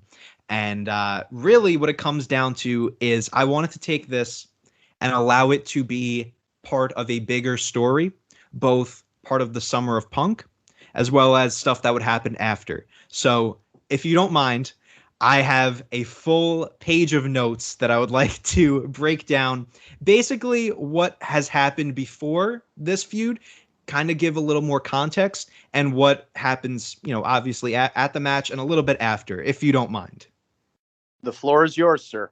And if you are confused at any point, because there is a lot to get to, stop me and I will definitely give a little bit more answer or context or whatever it may be. But I will do as much as I can to kind of put everything together as detailed but as short as possible. So let me waste no more time. Let me get into this. So our booking starts Money in the Bank 2011, right? We get the same. CM Punk wins the championship from Cena, and he doesn't re-sign his contract. Contract expires. WWE has no official champion. Earlier on in the night, and I think this is very important to mention, and I don't know if they did this on the show or whatever, but it's advertised that the winner of Cena versus Punk will be in the main event of SummerSlam at the Staples Center. So you're either going to see CM Punk or you're going to see John Cena in the main event of SummerSlam. That is advertised right now. And it's set in stone, confirmed. The night after Money in the Bank, the next night on Raw, Vince McMahon fires John Cena, as was the stipulation. If you remember, if Cena wasn't able to win, he was going to be fired from WWE. So Vince actually goes ahead and fires John Cena, and he books a tournament to crown a new WWE champion starting that night. It'll probably be the same tournament that we got with the 8 guys, Mysterio, Miz, Alex Riley, whoever. So the first 4 matches take place on that show. So over the next week, from Monday to Friday, you start to see CM Punk everywhere except for the WWE. He appears at different indie shows. Maybe he even makes an appearance on TNA. He makes talk show appearances, not under the WWE umbrella. He is, and technically it would be under WWE, but whatever. He is everywhere. There's even a little note that I wanted to mention that ROH's canceled pay-per-view, which in story, not actually, but in my universe, a canceled pay-per-view, Best in the World, was set for June, is now set for July 31st, which is just another interesting note to mention there. By the end of that week, on Friday, we start to hear rumblings, kayfabe of course, that pay-per-view providers, the Staples Center owners, and sponsors of the WWE, more specifically the sponsors of SummerSlam in 7-Eleven, I love 7-Eleven by the way, are furious at the WWE for, one, falsely advertising the main event. They mentioned that the winner of Cena or Punk was going to be in the main event of SummerSlam, set in stone. They are mad at, obviously firing John Cena and not having CM Punk, the hottest thing in wrestling right now, under contract to fight at SummerSlam, along with, of course, not having the true WWE Championship for the main event of SummerSlam. Of course, this would all be like, website rumors or whatever it may be, but basically Vince has no other choice but to re-sign CM Punk to the only contract that he would agree to. Kind of backtracking a little bit, the only contract that Punk would agree to was that live contract negotiation. If you remember when Punk was saying, I want the ice cream bars and I want my own private jet and I want CM Punk the movie and all these different things. So Vince agrees to that contract. We go on to the next week. It's now Monday. Vince leaves a voicemail on Punk's phone, and this would all, be kind of revealed later on in the story, but this is kind of just the timeline of events. Vince leaves a voicemail on Punk's phone earlier on that Monday, telling him about the issue and that he agrees to his contract. However, he introduces a new clause to sweeten the deal, and it's this: as long as he is not WWE champion and barring any unforeseen circumstances, he is free to walk from his contract whenever he chooses, and his contract will be completely bought out. He'll get all the money is guaranteed. Vince says that he will sign the contract after Raw tonight, as long as Punk gets back to him agreeing to the clause. So that's where we're at right now. Vince is about to sign this contract after Raw. So at 10:30 p.m., because if you remember, we're still during the 2-hour Raw. Oh, I wish those days were still here, where Raw started at 9 Eastern and ended at 11 Eastern. So at 10:30 p.m. during Raw, Punk gets back to Vince, and he leaves him a voicemail saying that he will sign the contract next week. He'll be there in person to sign the contract. He just has some other obligations throughout the week that he needs to get to first, but he will be back next Monday on Raw. Vince, upon hearing this, canceled the scheduled main event of that Raw abruptly, which was supposed to be the finals of that WWE Championship tournament.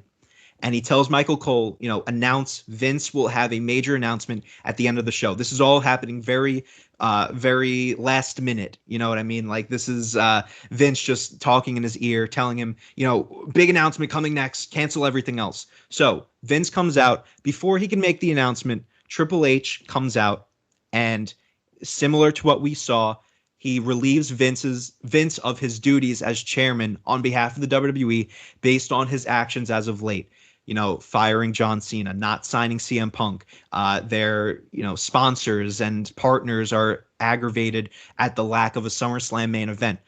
All of these things, they're starting to see that Vince is, he might be too harmful for the state of the company. So they want someone else in charge, and they give that power of Triple H. So now in charge of practically the WWE, however they did it. He's in charge of Raw, whatever it may be. So Raw goes off the air. Triple H is now in charge, and Vince is out of power. Meanwhile, in the same week, CM Punk actually wrestles at other companies, and probably this would be like a verbal agreement between WWE and other companies, but there is a Friday event. Both of these shows are happening in New York, so this is a New York CM Punk kind of tour, I guess if you want to call it that. Punk wrestles at Dragon Gate USA Uprising. I forget the exact date. I believe it was the 29th. Yes, Friday the 29th. Punk wrestles at Dragon Gate, and he wins in a fatal four-way against future stars Pac, Rich Swann, and Ricochet. And then he goes on to that Sunday where he main events what was originally the canceled Best in the World pay-per-view at ROH in a tag team win with Colt Cabana against the American Wolves, of which I believe it was Davey Richards was the ROH champion by this point. So a good, nice little one-off match. I wanted to put him against Davey Richards for the ROH title, but I figured, let's just put him in a tag team match, whatever. So those were the other obligations that he had to complete before he came back to WWE. So moving on, the following night on Raw, it's Triple H's first night in power officially on Raw. Backstage, Punk is back, and he returns to sign the copy, he returns with a signed copy of the contract.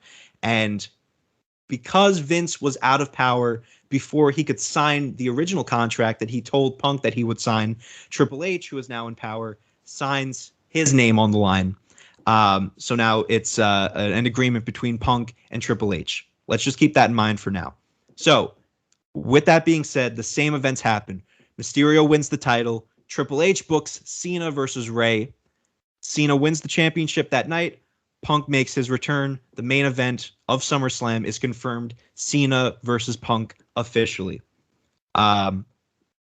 Same things are happening here. I want to take a pause for a minute. Is everything kind of making sense? Do you understand everything? Any confusion? No, I'm on board with it all so far. I am almost blown away by the granular detail that you're giving us in terms of this card. It's something that we try to do. It's not every week that we get there, but I am really almost flabbergasted by the amount of detail you're giving us. So please continue. I'm enchanted. Yes, I went a little bit too crazy on this. There's always at least one match on a card that'll always go crazy with the booking. So this happened to be it. So yeah, basically what we're doing right now is establishing the I guess if you want to call it the summer of Punk. Letting him go and wrestle at other companies. ROH, Dragon Gate, whatever it may be. And now Triple H is in charge of Raw. So just keep in mind his contract, that one clause that sweetened the deal. As long as he is not WWE champion and barring any unforeseen circumstances, he is free to walk from his contract whenever he chooses. So we'll just keep that in mind as we move on. So in the build to Punk versus Cena at SummerSlam, we get a lot of tension that builds between Punk and Triple H.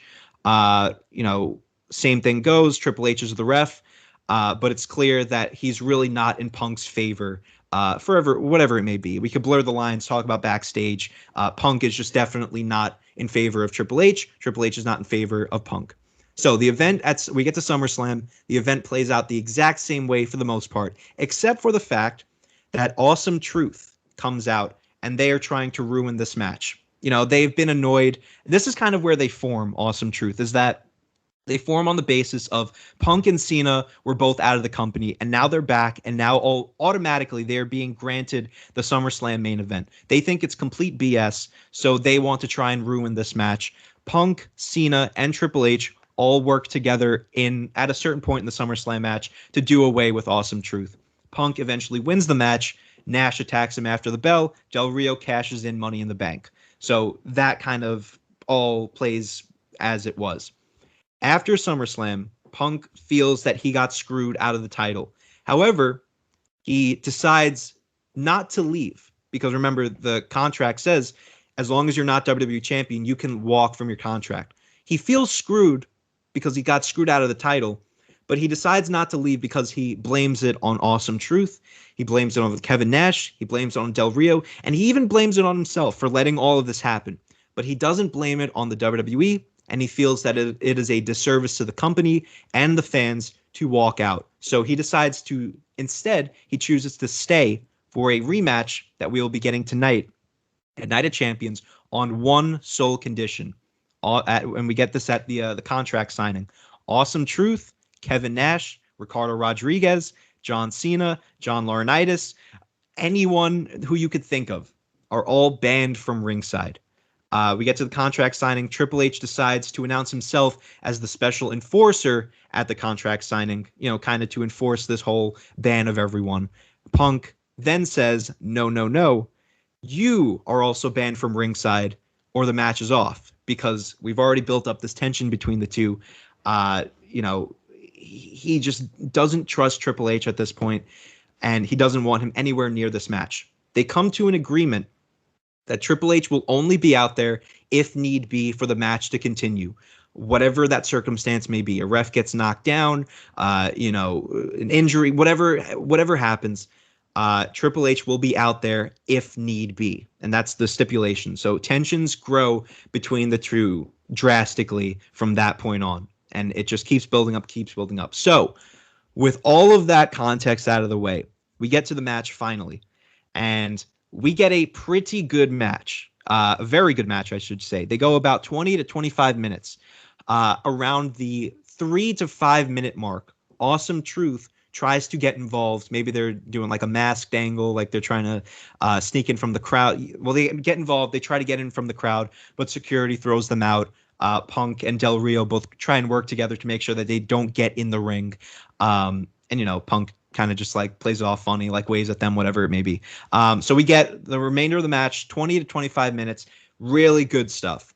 Del Rio, and we could even get like a comedy spot from like Ricardo Rodriguez. Like, it doesn't really matter if he's out there. Like, I don't know, hit a GTS on him, whatever.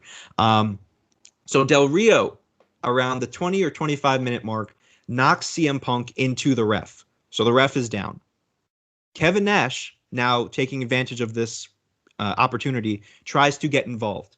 But Triple H makes the save because now he is in the place of the special enforcer, because the whole stipulation was if anything happens, the match needs to continue, he will be out there. So he's still not friends with Kevin Nash.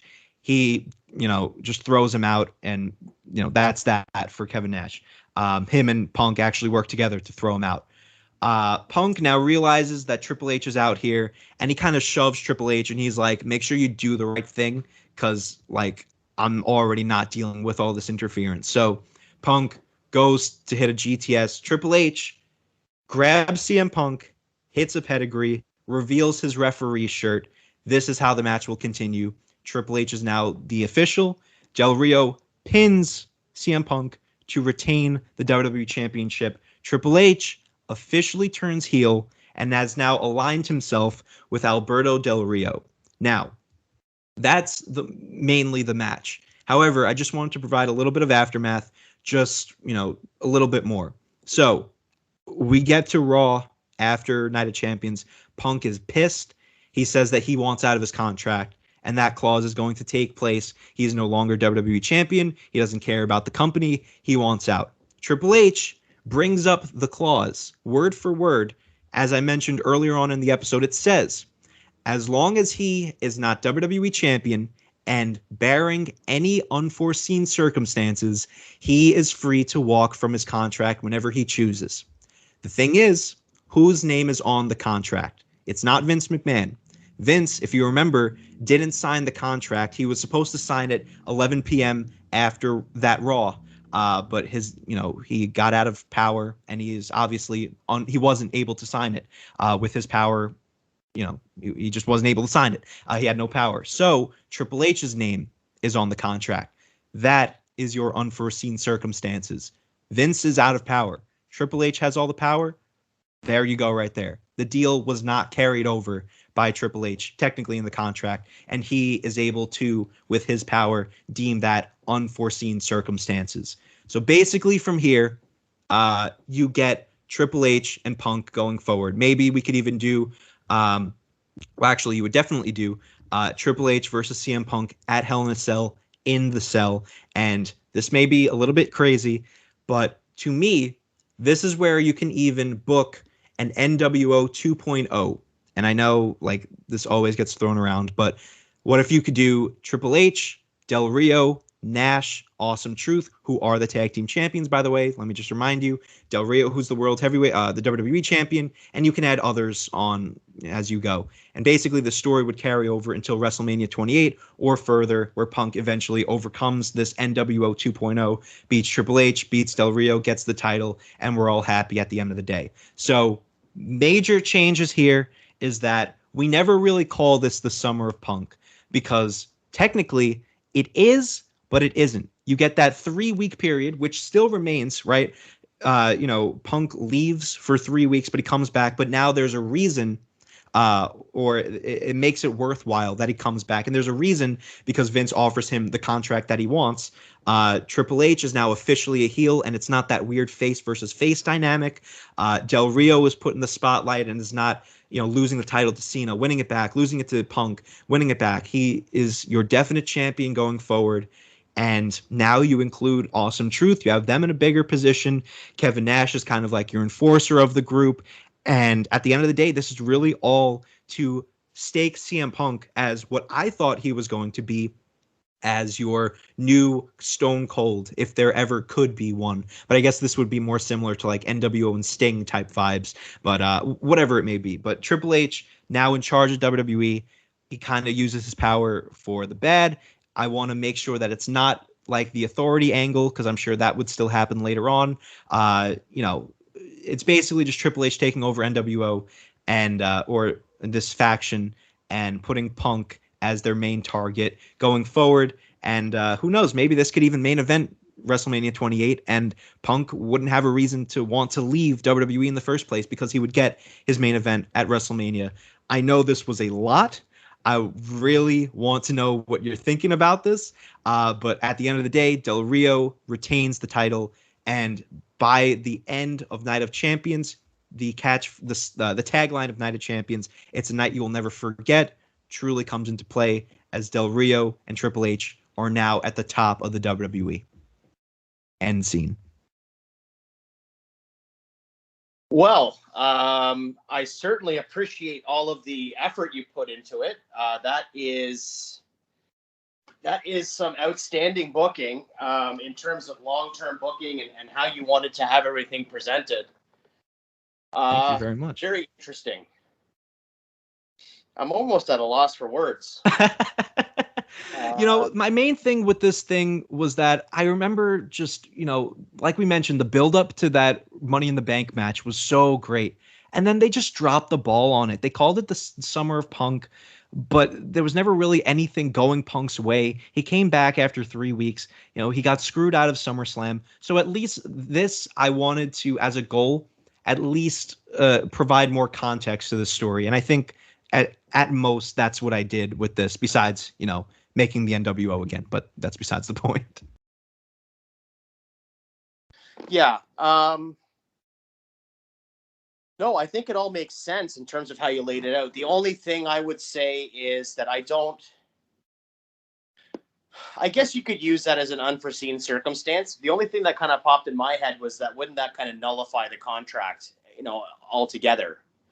But no, I think that, it's wrestling, right? So you can just kind of do it. That was kind of my excuse, is that it's wrestling. I figured like Triple H signs the contract, he kind of agrees to the unforeseen circumstances, and maybe they could explain what those unforeseen circumstances are, and maybe that plays into Triple H's heel gimmick, is that it's exactly what the situation was. Like Vince McMahon leaves WWE and he decides to sign the contract as well. Like, something crazy. That could even be like a little comedy part of like, this is exactly what the unforeseen circumstances were, among other things that it could have been. But it's very vague, and it allows for you to really, come up with what those could be. Yep. No, definitely. The only thing I would say for me personally, I don't think I want to see an NWO version in 2011. I mean, I love the NWO and I'm a big Kevin Nash fan, but I feel like, just for me personally, and our audience might feel differently, but I just don't know if I really want to see an NWO version in 2011. To me, it's a little bit WCW 2000 for me. I don't need a version. Like you can make a stable. That's kind of like the pattern of what we would be doing, for ever since the Attitude Era. We would have stables of authority figure, you'd have the authority figure, and then you'd have, not necessarily always stables. Like Bischoff didn't really have a stable, but he had go-to guys that would be, kind of doing his bidding. So I see where you're going with it, and the dynamic makes sense, especially for this time frame. I mean, Triple H kind of turning heel at this, in this time frame, kind of makes sense, as opposed to the, the face-on-face thing that we alluded to in the actual canon of the pay-per-view. I do think that there was some kind of compelling nature to the story of having the face-on-face, only because we didn't really know. There was a bit of a mystery there, which I appreciated. But at the same token, I think sometimes you kind of need to have kind of more clear-cut division lines in terms of who is portraying what, good and evil and things of that nature. So I do agree with you that Triple H probably should have turned heel in this scenario. Certainly not Punk. I mean, we just talked about it, about, Becky Lynch coming back after being on a maternity leave and turning heel immediately made zero sense to Right. me anyways. So I sort of feel the same way, as if you're going to have all this build up for Punk and all this pomp and circumstance, that it wouldn't have made any sense for him to be the one to turn heel. So I do applaud your booking here. I think that all things considered with that main event, with the exception of the NWO suggestion, which I know you weren't, married to, it was just sort of an idea. I think you did a tremendous job booking that. I mean, you put so much detail into it. So you covered every base, covered every angle and every corner of the story. Yeah, I think you did great. I think Thank you. Well done. I actually just wanted to say, as far as the NWO thing, that's kind of just a name that I threw out there. Like, I think it would be more so kind of like in the style of the NWO, because I know that this is a little similar to the authority angle, whereas, Triple H aligns himself with the WWE champion. He's in charge of power. He has the power. But where the difference lies in that I kind of see it as an NWO is that Triple H is at the head of the stable, not similar to the authority doing what's best for business. He's doing what's best for business for Triple H. Like, he is in charge of WWE whenever Vince gets his power in the future, whenever that may be. It doesn't really matter. But for this angle, it's kind of Triple H taking matters into his own hands, and he's, going to cash a lot of checks, against CM Punk. You can even do something kind of tying into this Rey Mysterio winning the tournament and then losing to Cena that same night, that maybe, Triple H thought that Punk versus Rey wouldn't be a big enough SummerSlam match, so he wanted he wanted Cena to get that spot. So now you have Rey Mysterio getting thrown into that spot and not having him be just lost in the shuffle like he did in 2011 and 2012. So I think just the main angle is it's kind of like a feel of the NWO, but it's not really that name and that brand and whatever. Because I do agree, I wouldn't really want to see, like, I don't like how I wouldn't want to see the NWO in 2021. I don't think I would want to see it in 2011 either. But I think that was just a way to differentiate it from the authority, as that it's not what's best for business, it's what's best for the business of Triple H. Yeah, no, and that makes all the sense in the world, I think. And then you could even go so far as to maybe in storyline, you could even have Stephanie come out and be, kind of like scratching her head as to, like, what are you doing? What are you doing with your power right now? And kind of sort of aligning herself with her dad as opposed to her husband, because she can see how self-serving it is as opposed to serving the future of the company and things of that nature. So there's a lot of different things you could do, facilitating the return of Vince. And then, I don't know, it's just that it's the ongoing McMahon saga, which so often was the centerpiece of a lot of the bigger storylines going through for the better part of that decade. You would have times when they wouldn't be as prevalent on television, but many times when you would have some of the bigger angles, like on the road to WrestleMania and things of that nature, you would always kind of have the McMahons in some kind of focal point. So I can definitely see that being the case as well. All in all, though, I just think that you've done a tremendous job. I really appreciate all the detail you put into it and all the time that you put into it as well. It was a fairly quick turnaround for you agreeing to come on the show, which I really appreciate. And I know Tyrone does as well. We are grateful that you came on today, and I cannot say enough about your tremendous depth and detail, and you did a great job booking this. So thank you very much. Oh, thank you for having me. Yeah, this was so much fun. Even with the short notice, which absolutely no problem whatsoever. I had a lot of fun writing this whole, not just the CM Punk story, but this whole pay-per-view. It was great to go back and relive a lot of the stories that were going on around this time, if I could speak. Yeah. It was really fun just to be able to kind of change the paths for a lot of these stories, especially like the Summer of Punk. And I mean, who knows? There's a lot of unanswered questions. Maybe we could do even a part 2 on kind of booking this whole Triple H stable together, because you had a lot of great ideas with that Stephanie angle and Vince. There's a lot of unanswered questions here. So maybe there's room for a part 2 in the future, but that's in the future and not to worry about that now. But again, thank you so much for having me on. I definitely wanted to get on an episode at some point. So it's great that this was the one, and open invitation, of course, for the Classic Match Classroom and whatever other projects I have going on for the Titantron. So again, thank you so much. No, I really appreciate that. Thank you. And we're doing a bit of a guest host series here for the next little while. We are going to be having some guests on and try to get some differing opinions and differing minds, just to kind of play around with trying to see what other people in the wrestling podcast community are interested in booking, and how they would kind of perceive certain events and certain angles and things of that nature. So we will be kind of interchanging some hosts for the next little while, and then getting back to our regular format with just Tyrone and myself. But for the next few weeks, we're going to be just kind of having some fun with some guests on. So you might be called upon sooner rather than later to come back to continue your saga or start another one. I'm not 100% sure, but by the sounds of it, you are very interested to come back, and we would love to have you. So you might be getting the Anthony Titantron signal in the skies of Brooklyn in short order, my friend. I will answer that signal as soon as you need me. Just Perfect. need a day to write all of this up until WrestleMania 28. But oh man, this was so great. I loved writing this all. Thank you again for having me on. Yeah, not a problem. So please, by all means, let us know. Hit us up again with your social media and tell us all about where our listeners can connect with you. Absolutely. So, first of all, thank you all for listening. I hope that you enjoyed this fantasy booking. If you want to hear more of my voice, I don't know if you would, but if you do want to hear more of my voice, you can go ahead and follow me.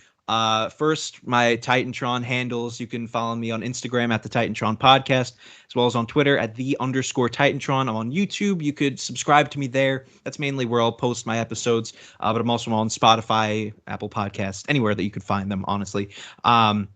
I have some merch over at the Titantron Podcast.creator-spring.com.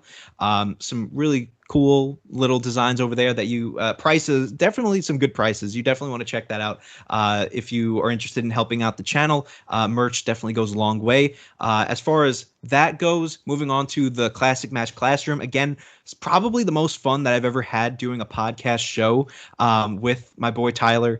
It is such a great time overall. And if you want to support our channel, like I mentioned earlier on, you can go ahead and follow us at Instagram at Classic Match Classroom, over on Twitter at CM Classroom. Again, we are on YouTube. We just opened up the channel, and we are about 15 subscribers strong, so we're hoping to get that number up right when this next episode gets posted tomorrow. So definitely check out that once it gets posted. It's probably sometime in the afternoon or evening. Still have to see how long it'll take me to edit it. And then, Turnbuckle Tavern, I don't have all of their handles on me right now, but I always repost so much of their stuff. If you just type in Turnbuckle Tavern on YouTube, you'll find all of their content. If you type in Turnbuckle Tavern, they might even be live, because they are live on YouTube all the time. Their flagship AEW Dynamite show is always released on Thursday morning, and it's always a great listen. I can't put those guys over enough. They do Raw, SmackDown, Dynamite, Rampage reviews. We do some pay-per-views every now and then, and whenever there's a breaking news story, you'll see us covering it. A lot of great stuff going on over there, so please go ahead and check that out. And that's all I really have. And again, thank you so much for having me on, and I can't wait to do this in the future. Yeah, absolutely.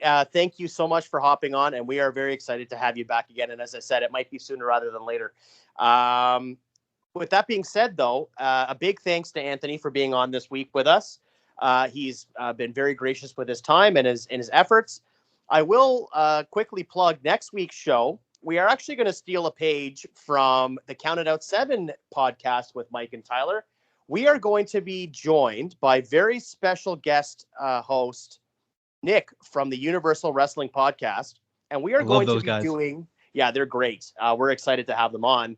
And we are going to be doing something a little bit different. We are going to be doing the top 7 Ric Flair matches from 2002 to 2008. So his final run with the WWE going into his retirement at WrestleMania 24. We're going to be counting down the top 7 Ric Flair matches from that time period. So it's going to be a very interesting show, and we're very excited to have Nick join us as well. So he's another one of our guest hosts in this series of good friends and better guest enemies, I guess we'll call it. But without further ado, ladies and gentlemen, we are going to sign off for this week's edition of the Good Friends, Better Enemies podcast. Again, Anthony, we can't thank you enough for being on, my friend. And thanks again for all the great detail. Thanks for joining us, and so grateful that you're able to kind of come on with us this week, which coincides with your joining the Counted Out 7 family. So it kind of worked out well that we were able to not only have you on the classic match classroom, easy for me to say, as well as coming on and educating our audience here on the Good Friends Better Enemies podcast about your endeavors with us going forward. So with that being said, ladies and gentlemen, you can catch us on social media, on Twitter at good_enemies and on Instagram at good_enemies, and catch all things Counted Out 7 as well as Good Friends Better Enemies at www.countedout7.com. Boy, this is a mouthful. I know Tyler's off doing some very interesting stuff this weekend with Barry Wrestling, so we'll be hearing all about that next week. But with that being said, ladies and gentlemen, for myself, for Anthony, for Tyrone, for Madison Square Garden, for Edge versus Seth Rollins, which I have right now on in the background, and a crippler crossface, or I guess it's just called a crossface these days. And of course, for all things Titantron, as well as the classic match classroom, again, easy for me to say, the Good Friends Better Enemies podcast. Thanks you very much.